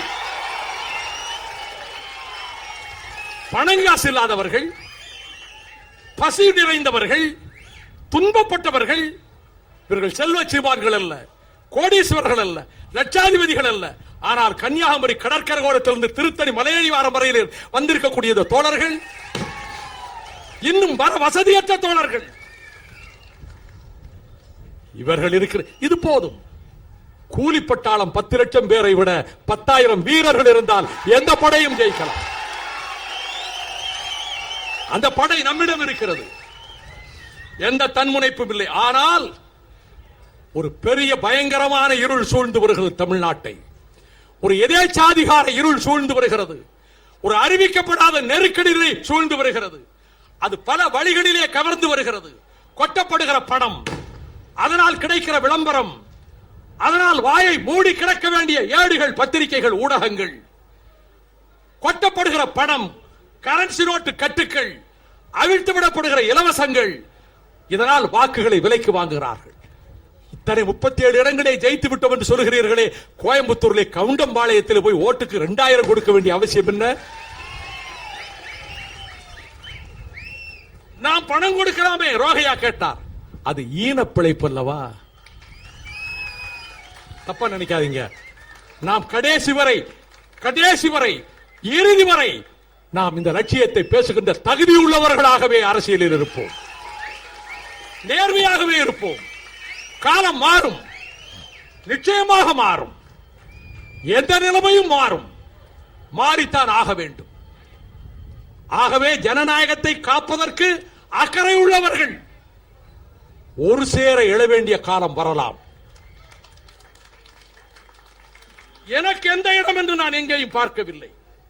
எங்களுக்கு எந்த இடம், எங்களுக்கு ஏதாவது வாய்ப்புண்டா, இதை நான் நினைக்கவில்லை. ஒரு கேடு வருகிற போது அதை தடுக்க வேண்டிய கடமை. இந்த நாள் செப்டம்பர் 15 அண்ணனின் பிறந்த நாள். இந்த நாளில் தான் திலீபன் உண்ணாவிரதத்தை 87 செப்டம்பர் 15 நல்லூர் கந்தசாமி கோயிலுக்கு எதிரே தொடங்கிய நாள். திலீபன் அழைப்பது சாவையா, இந்த சின்ன வயதில் இது தேவையா என்ற வார்த்தை வரிகள் முழங்குகிற போது பல்லாயிரக்கணக்கான தாய்மார்கள் மாரடித்துக் கொண்டு அழுதார்களே, அதை வீடியோ கேசட்ல எடுத்து ஒவ்வொரு தலைவர் வீட்டிலும் கொண்டு போய் போட்டு காட்டியவன் நவம்பர் மாத குளிரிலே நான். திலீபன் மறைந்ததற்கு பிறகு அந்த திலீபன் உண்ணாவிரதம் தொடங்கிய இந்த நாளில் இதே நேரத்தில் ஜெனீவாவிலே பல்லாயிரக்கணக்கான ஈழத்து புலம்பெயர் தமிழர்கள் திரண்டிருக்கிறார்கள். அவர்கள் திரண்டிருக்கிறார்கள். கொட்டும் மழைக்கு பின்னால் திரண்டிருக்கிற என் கண்மணிகளே, ஜெனீவாவிலே திரண்டிருக்கிறார்கள். நீதி கேட்டு திரண்டிருக்கிறார்கள். முருகதாசன் திடலிலே திரண்டிருக்கிறார்கள். தன்னை அழித்துக் கொண்ட முருகதாசன் திடல் ஜெனீவா ஐநா மனித உரிமை கட்டிடத்துக்கு எதிராக தீக்குளித்து படிந்தாரே, அவன் சாம்பல் படிந்திருக்கின்ற மைதானத்திலே திரண்டிருக்கிறார்கள். கொடியவன் ராஜபக்சே ஐநா சபையிலே அனுமதிக்காதீர்கள். சுதந்திர தமிழீழத்துக்கான பொது வாக்கெடுப்பு நடத்துங்கள். ஈழத்தமிழர் தாயகத்தை விட்டு ராணுவத்தை வெளியேற்றுங்கள். இந்த கோரிக்கையை முன்வைக்கிறோம். இதுதான் தீர்வு. இந்த தீர்வை முதலாக நான் தான் சொன்னேன். நான் பொதுவாக இப்படி பேசி பழக்கப்பட்டவன் அல்ல, பேச வேண்டிய நேரம் வந்திருக்கிறது. வட்டக்கோட்டையிலே தந்தை செல்வா சுதந்திர தமிழீழ பிரகடனம் செய்தார். அதற்கு என்ன மார்க்கம் என்கிற போது பொது வாக்கெடுப்பு மார்க்கம் என்ற கருத்தை உலகத்தில் எவரும் சொல்லாத கருத்தை பிரசல்ஸில் பதிவு செய்தவன் உங்கள் சகோதரன் வைகோ. இன்றைக்கு கலைஞர் சொல்லுகிறார், பாராட்டுகிறேன். டாக்டர் ராமதாஸ் சொல்லுகிறார், வரவேற்கிறேன். திருமாவளவன் சொல்லுகிறார், வரவேற்கிறேன். சீமான் சொல்லுகிறார், பாராட்டுகிறேன். பல நெடுமாறன் முழங்குகிறார், மகிழ்ச்சி அடைகிறேன். ஆனால் அடியேன் உங்கள் மத்தியிலே சொல்லுகிறேன், இந்த கருத்தை உலக அரங்கத்தில் முதலாக வைத்தவன் நான். காரணம், இந்த லட்சியத்திற்கு நமக்கு ஈடுபாடு இருக்கிறது. திருச்சி மாநாட்டிலே வீரபாண்டியன் குறிப்பிட்டதை போல அந்த மாநாட்டிலே தான் சுதந்திர தமிழீழம் என்று தீர்மானம் நிறைவேற்றினோம். ஏன் முடியாது? பொது வாக்கெடுப்பின் மூலமாகத்தான் நார்வே பிரிந்தது, சுதந்திர நாடாயிற்று 905. பெல்ஜியத்திலே இருந்து ஐஸ்லாந்து பிரிந்தது, சுதந்திர தமிழ்நாடு ஆயிற்று பொது வாக்கெடுப்பு. அதே பெல்ஜியத்திலே இருந்து பாரா என்கிற தீவு 11,146 பேர் தான் மொத்த ஜனத்தொகை. பொது வாக்கெடுப்பு நடத்தப்பட்டது. அந்த பொது வாக்கெடுப்பில் 496 வாக்குகள் வித்தியாசத்திலே அது தனி நாடாக பிரிந்தது. எரித்திரியா பிரிந்தது பொது வாக்கெடுப்பிலே. ஸ்லோவேனியா தனிநாடு, குரோேஷியா தனிநாடு, மால்டோவா தனிநாடு, மாசிடோனியா தனிநாடு, மாண்டினீரோ தனிநாடு, சவுத் சூடான் தனிநாடு, கிழக்கு தைமூர் தனிநாடு. நண்பர்களே, 3 நாள் கழித்து ஸ்காட்லாந்திலே பொது வாக்கெடுப்பு நடத்தப் போகிறார். நீங்கள் கல்லூரி மாணவர்களாக இருக்கிறவர்கள் ஜேம்ஸ் பாண்ட் படங்களை பார்த்திருக்கலாம். இங்கே பல பேர் பார்த்திருப்பார். நான் கல்லூரி மாணவனாக இருந்த பொழுது அப்பொழுது ஜேம்ஸ் பாண்ட் படத்தினுடைய கதாநாயகன் சான் கானரி மிகப்பெரிய நடிகன், இன்றைக்கு சிறந்த நடிகன் தான். அவன் சொல்லுகிறான், ஸ்காட்லாந்து தனிநாடாக போக வேண்டும், அது இங்கிலாந்தோடு இருக்கக்கூடாது அறிக்கை தினந்தோறும் விடுகிறான். ஸ்காட்லாந்திலே பெண்கள் கற்பழிக்கப்பட்டார்களா? பிரித்தானியர்களால் குழந்தைகள் கொல்லப்பட்டார்களா? சகல உரிமைகளோடும் ஸ்காட்லாந்து இருக்கிறது. ஆனால் ஸ்காட்லாந்து தனிநாடாக வேண்டும் என்று அங்கே பொது வாக்கெடுப்பு நடத்தப்படுகிற போது தமிழீழத்திற்கான பொது வாக்கெடுப்புக்கு 1000 காரணங்கள், நியாயமான காரணங்கள் இருக்கின்றன. அது நடக்கும். அதே வேளையில் கொடியவன் ராஜபக்சே ஐநா மன்றத்திலே உரையாற்ற அனுமதிக்க கூடாது. இன்னொன்றும் நான் தெரிவிக்க விரும்புகிறேன். நாங்கள் இந்த மண்ணை நேசிக்கிறோம், அமைதி பூங்காவாக திகழ வேண்டும் என்று விரும்புகிறோம். ஒரு துளி அளவு துரும்பளவு வன்முறையில் கூட மறுமலர்ச்சி திமுக ஈடுபட்டதில்லை, ஈடுபட போவதும் இல்லை. ஆனால் லட்சியங்களை நாங்கள் நேசிக்கிறோம், உறுதியாக நடக்கும். நீங்கள் கலைந்து செல்வதற்கு முன்னால் 2 காட்சிகளை உங்களுக்கு கொண்டு வந்து கவனப்படுத்துகிறேன். மனதிலே உறுதி வேண்டும் என்பதற்காக. 1000 துன்பங்கள் அடுக்கடுக்காக வந்தாலும் அவற்றை தாங்கிக் கொள்ளக்கூடிய மன உறுதி வேண்டும் என்பதற்காக 1957 வருடத்தில் ஹோம்லேண்ட் பத்திரிகையில் அண்ணா ஆங்கிலத்திலே ஒரு கட்டுரை எழுதினார். அதில் சொன்னார், இலங்கை நாடாளுமன்றத்திலே இருந்து சுந்தரலிங்கம் வெளியேற்றப்பட்டிருக்கிறார் என்பதை குறித்து கண்டித்து எழுதுகிற போது, சிங்கள போலீஸ்காரர்களினுடைய குண்டாந்தடிகளும் சிங்கள குண்டர்களின் கொடுவாட்களும் எங்கள் இலங்கை தமிழர்கள் மீது பாய்கின்றன. இருண்ட சூனிய வழிக்கு அவர்கள் விரட்டப்படுகிறார்கள். எங்கள் திராவிட முன்னேற்ற கழகம் இதை பார்த்துக் கொண்டு வாழா இருக்காது. நாங்கள் அமைதியாக இருக்க மாட்டோம். மத்திய சர்க்காரை கண்டிக்கிறோம். குரட்டை விட்டு தூங்கும் தமிழ்நாடு சர்க்காரை கண்டிக்கிறோம். தமிழக மக்களை தட்டி எழுப்புகிறோம். அவர்களுக்காக கண்ணீர் சிந்துங்கள் என்று வேண்டுகிறோம். இது ஹோம்லேண்ட் பத்திரிகையில் 57 அண்ணா எழுதியது. இன்றைக்கு அண்ணா உயிரோடு இருந்திருந்தால் கொஞ்சம் எண்ணி பாருங்கள். அந்த அடிப்படையில் தான் இந்த பிரச்சனையை உங்கள் முன்னால் கொண்டு வந்தேன். இரண்டு சம்பவங்கள். ஒன்று,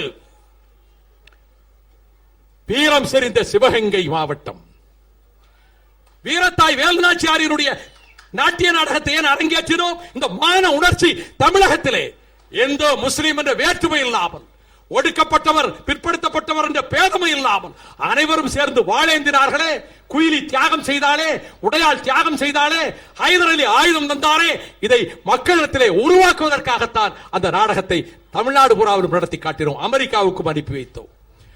அந்த சிவகங்கை சீமையிலே திருப்பத்தூர் கோட்டையினுடைய இடிபாடுகள் 1801 வருடம் அக்டோபர் மாதம் 24 மருதுபாண்டியர்கள் உடம்பெல்லாம் இரும்பு சங்கிலிகளால் பிணைக்கப்பட்டு இழுத்துக் கொண்டு வரப்படுகிறார்கள். ராணுவ சோல்ஜர்ஸ், சிப்பாய்கள் ஆயுதம் தாங்கியவர்களாக வருகிறார்கள். மக்கள் அழுது கொண்டிருக்கிறார்கள். தூக்கிலிடப்பட இருக்கின்றவர்கள் வரிசையாக நிறுத்தப்பட்டிருக்கிறார்கள். 500க்கும் மேற்பட்டவர்கள் தூக்கிலிடப்பட்டார்கள். ஜலியன் வாலாபாக்கை விட ஒரு கொடுமை நடந்தது. தூக்கிலிடப்பட இருக்கிறவர்கள், பிரிட்டிஷ்காரனின் பலிபீடத்தில் காவு கொடுக்கப்பட இருக்கிறவர்கள் வரிசையாக நிற்கிறார்கள். மருதுபாண்டியர்களை கொண்டு வருகிறார்கள்.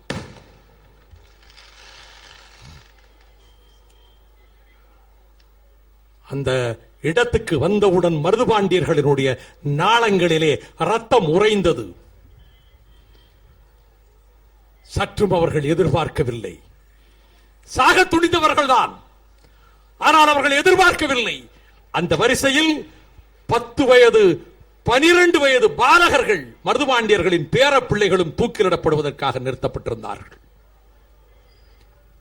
பாட்டன், தகப்பன், பேரன் 3 தலைமுறையும் தூக்கிலிடப்பட்டது அங்குதான்.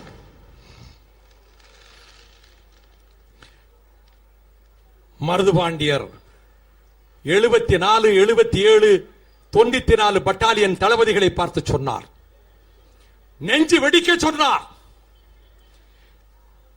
நீங்கள் எனக்கு இரக்கம் காட்ட தேவையில்லை.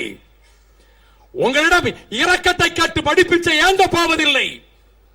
நான் நாட்டுக்காக போரிட்டேன், தோற்று போனேன், அதை பற்றி பேச போவதில்லை. என் உயிரை பறிக்க இருக்கிறீர்கள், அதை பற்றி எனக்கு கிஞ்சிட்டும் கவலை இல்லை. அதை பற்றியும் பேச போவதில்லை. ஆனால் இந்த பச்சிளம் பாலகர்கள் என்ன செய்தார்கள்? இந்த பிஞ்சுகள் என்ன செய்தார்கள்? இவர்கள் உங்களை எதிர்த்து ஆயுதம் ஏந்தினார்களா? ஈவு இரக்கம் இல்லையா? பச்சாத்தாபம் இல்லையா? தலைகவிழ்ந்து நின்றார்கள் பிரிட்டிஷ் தளபதிகள். நான் சாகிறேன், இதோ தூக்கு மரத்திலே சாகிறேன், இந்த பிஞ்சுகளையும் சாகடிக்கிறீர்கள். ஆனால் நீதி ஒரு நாள் ஜெயிக்கும், இந்த அக்கிரமத்துக்கு ஒரு முடிவு கிடைக்கும். மருதுபாண்டியர்களினுடைய அந்த குமுறல்கள் புளிய மரத்து கிளைகளோடு அடங்கி போயின. இன்னொரு காட்சி, அடர்ந்த காடு, விலங்குகள் ஓடி திரிகின்றன. ஒரு பெரு வீரன் இடையிலே தெரித்த வாளோடு அங்குமிங்கும் உலவிக் கொண்டிருக்கிறான். அவன் பக்கத்திலே அவன் பிள்ளைகள் பசியால் துடித்துக் கொண்டிருக்கிறார்கள். அவன் தான் மேவார் நாட்டு மன்னன் மகாராணா பிரதாப் சிங். ஹால்டிகாட் யுத்தகலத்திலே இருந்து லட்சத்துக்கு மேற்பட்ட அக்பர் படைகளை எதிர்த்து யுத்தகலத்திலே ஈட்டிகள் பாய்ந்த நிலையில் அவனது குதிரை அவனை தூக்கி சுமந்து கொண்டு வந்து நதிக்கரையிலே போட்டுவிட்டு செத்து போனது சாட்ட குதிரை. என் சகோதரனே, என்னை விட்டு செத்து போய்விட்டாய் என்று கதறி அழுதான் அந்த பிரதாப் சிங். பிள்ளைகளுக்கு பட்டினியால் துடிப்பதை பார்த்து காட்டுப்புல்லிலே செய்த ஒரு ரொட்டியை தயார் செய்து அவர்களை சாப்பிடுவதற்காக கொண்டு வந்து வைத்தான். அப்பொழுது அங்கே ஓடி வந்த ஒரு காட்டு பூனை அந்த ரொட்டி துண்டை தூக்கி கொண்டு போய்விட்டது. பசியால் துடித்து அழுகிறார்கள் பிள்ளைகள், பட்டினியால் அழுகிறார்கள். அந்த பிள்ளைகள் பசியாலும் பட்டினியாலும் செத்து போகக்கூடும். அப்பொழுது சொன்னான் Maharana Pratap Singh, till such time breads of dry grass available, காட்டு புல்லிலே செய்த ரொட்டி துண்டுகள் கிடைக்கிற வரை நான் போராடுவேன்.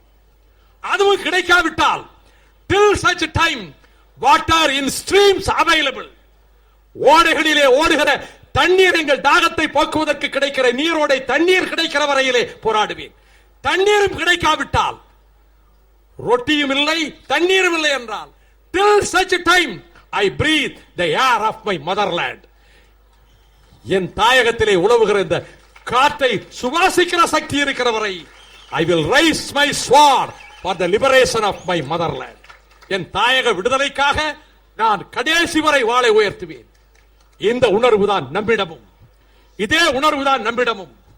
ஊழலின் பிடியில், சுயநலத்தின் மடியில் பாழாகி கிடக்கிற தமிழகத்தை மீட்க உறுதி எடுப்போம்.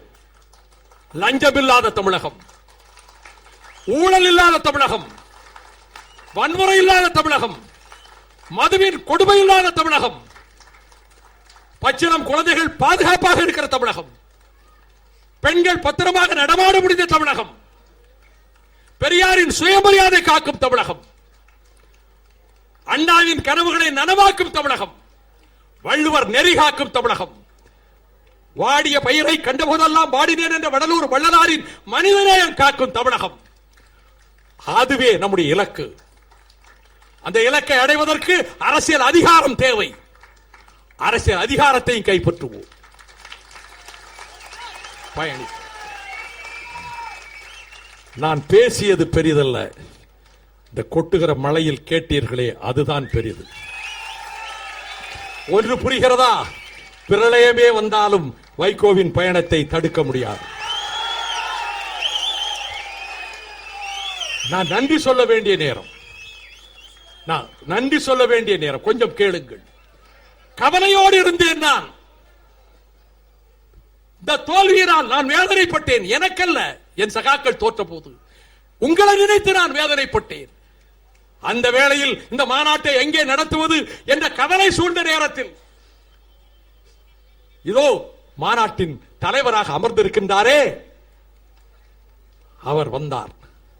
யார்? வடதிசை மருங்கின் மன்னர் தான் முடித்தலை. கடவுள் எழுதுவோர் கைக்கொண்டு கல்கொண்டு அல்லது வரிது மீளுவன் வாய்வாளாகில் செரிகளில் புனைந்த செருவங்கோலத்து பகை அரசு நடுக்காது பயங்கள் வைப்பின் குடி பழிதூற்றும் கோலே நாகுக என்று வஞ்சினங்கூறி அழிம்பில் வேளையும் வில்லவன் கோதை அழைத்துக் கொண்டு கங்கை கரையில் குயிலார்வத்தில் கனக விசையர் முடித்தலை நெறித்து பத்தினி தெய்வம் கொங்கை செல்வி குடமலையாட்டி தெந்தமிழ் பாவை செய்தவ கொழுந்து ஒருவா மணியாய் உலகில் தோன்றிய திருவாமணி கண்ணகி பெருந்தேவிக்கு சிலை எடுக்க கல்லெடுத்து வந்தாரே, அவன் பெயர் தாங்கி இருக்கின்ற எங்கள் செங்குட்டுவன்.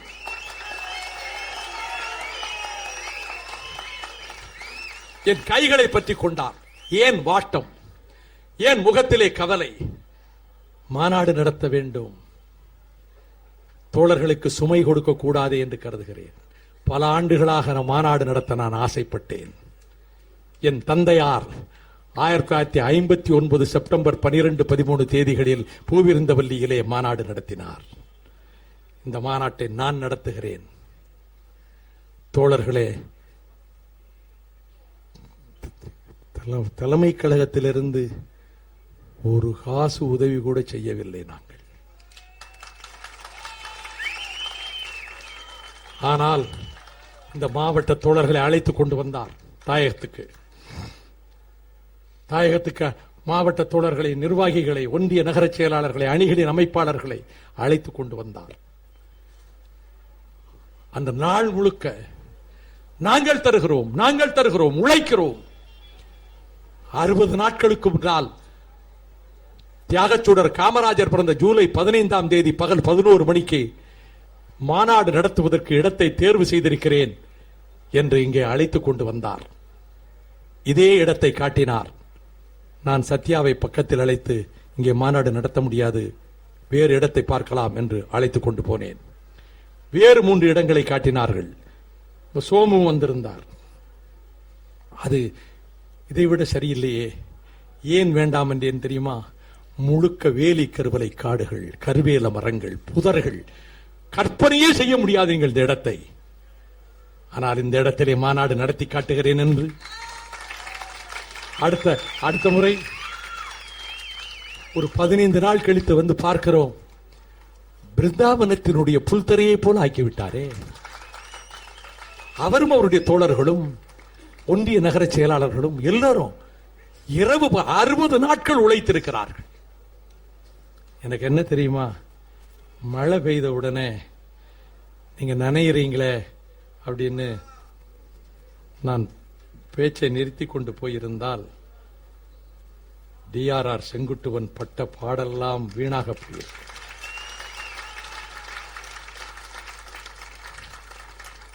அவ்வளவு உழைத்திருக்கிறார். இரவு பகலாக அவரும் அவருடைய சகாக்களும் மாவட்ட தோழர்களும் ஒன்றிய நகரச்செயலாளர் அணி அமைப்பாளர்கள் பதவிகள் இருப்பவர்கள் இல்லாதவர்கள் இரவு பகலாக 60 நாட்கள் உழைத்திருக்கிறார்கள்.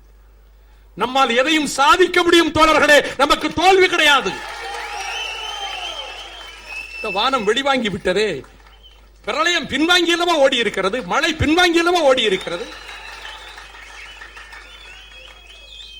இயற்கையின் சக்தியை எதிர்த்து நிற்க முடியாதுதான். ஆனால் சூறை காற்று மோதினாலும் அதற்கு எதிர்காற்றாக நிற்கக்கூடிய ஆற்றல் எங்களிடம் இருக்கிறது. ஒருவேளை மழை பெய்யாமல் இருந்தால் என் பேச்சு இப்படி கூட அமைந்திருக்காது. ஒரு வகையில் நல்லதுதான். எது வந்தாலும் அது தம்பிமார்கள் பணம் செலவழிச்சு வரிசையாக விளம்பர போர்டு வச்சிருக்காங்களே. நான் அதைத்தான் கேட்கிறேன். இந்த இயக்கத்தில் எந்த பதவியும் இல்லாமல், அரசாங்க கான்ட்ராக்டர்களை கமிஷன் வாங்காமல், கை காசை செலவழித்து வழிநடுக கொடிகள், வழிநடுக விளம்பரங்கள், போர்டுகள் ஒவ்வொரு இடத்திலும் ஒவ்வொரு ஊரிலும் சொல்கிறார்கள். எங்கே சீர்காழியிலே வைத்திருக்கிறார், இது போல பார்த்தது உண்டு அபார்கோணி என்கிறார். மாங்காட்டை இப்படி விரிசா வைத்திருந்தார் என்று கந்தன் ஓடி முருகனை பற்றி சொல். ஒவ்வொரு பேரை சொல்லி யாருக்கா வருத்தம் வந்துடும். வைக்கோ என் பேரை சொல்லலையே, நான் 100 போர்டு வச்சிருந்தேன். அவ்வளவு உங்களை எல்லாம் சகோதரர்களாக பெறுவதற்கு நான் புண்ணியம் செய்திருக்க வேண்டும். நான் ரொம்ப புண்ணியம் செய்திருக்கணும் உங்களை சகோதரர்களாக பெறுவதற்கு. நீங்க சந்தோஷப்படணும், உங்க வீட்டில் சந்தோஷப்படணும். உங்கள் வீட்டிலே இருக்க உங்கள் தாய் தகப்பன், உங்கள் இல்லத்து அரசுகளுக்கு நான் முதலில் நன்றி தெரிவிக்கிறேன். இந்த இயக்கத்திலே பாடுபடுவதற்கு அவர்கள் உங்களுக்கு எவ்வளவு அனுமதி கொடுத்திருக்கிறார்கள். உழைத்தாலும் ஊதியம் இல்லை, அரசியலில் லாபம் இல்லை, பதவி இல்லை, வெற்றி இல்லை, எதுவுமே இல்லை. ஆனாலும் இந்த இயக்கத்திலே நீங்கள் உழைப்பதற்கு உறுதுணையாக இருக்கிறார்களே அந்த மாதரசிகள், அவர்கள் இருக்கிற இடம் நோக்கி நான் தெண்டரிட்டு கும்பிடுகிறேன். அந்த தாய்மார்களை, அந்த சகோதரிகளை, கழகத்தின் கண்பணிகளே, உங்கள் அனைவருக்கும் கரங்கூப்பி வணங்குகிறேன். நீங்கள் இந்த இயக்கத்தை காத்து வருவதற்காக எதையும் எதிர்பாராது உழைக்கிறீர்களே, இரவு பகலாக உழைக்கிறீர்களே. இந்த தொண்டர்படை தம்பிமார்களும் சரி, நீங்களும் சரி. ஆகவே இந்த நிகழ்ச்சியிலிருந்து நீங்கள் செல்லுகிற போது பத்திரமாக செல்லுங்கள். இன்று காலை பகல் வரையிலும் கூட நான் தொலைபேசி மணி ஒலிக்கிற போதெல்லாம் பயந்து கொண்டே இருந்தேன். கவனமாக, இரவு வேளை பயணம், ஆங்காங்கு மழையும் பெய்யக்கூடும். கவனமாக பத்திரமாக செல்லுங்கள். நீங்கள் வாகனங்கள் ஓட்டிகளையும் விழிப்போடு இருக்க செய்து செல்லுங்கள். உங்களுக்கு நன்றி, உங்கள் அனைவருக்கும் நன்றி. உங்கள் காலடிகளிலே என் நன்றியை காணிக்கையாக்குகிறேன். வெட்டட்டும் கூர்வாள்கள் பகையை நோக்கி, வெடிக்கட்டும் அதிர்வேட்டு போர் முழக்கம், எட்டட்டும் நெடுவான ஈட்டி கூட்டம், எதிரிகளின் மார்புக்குள் குடியேறட்டும், பட்டத்தை போல் கழக கொடியிற் கூட்டம், பறக்கட்டும் நெடுவானில் என சொல்லி அனைவருக்கும் நன்றி கூறி விடைபெறுகிறேன். வணக்கம்.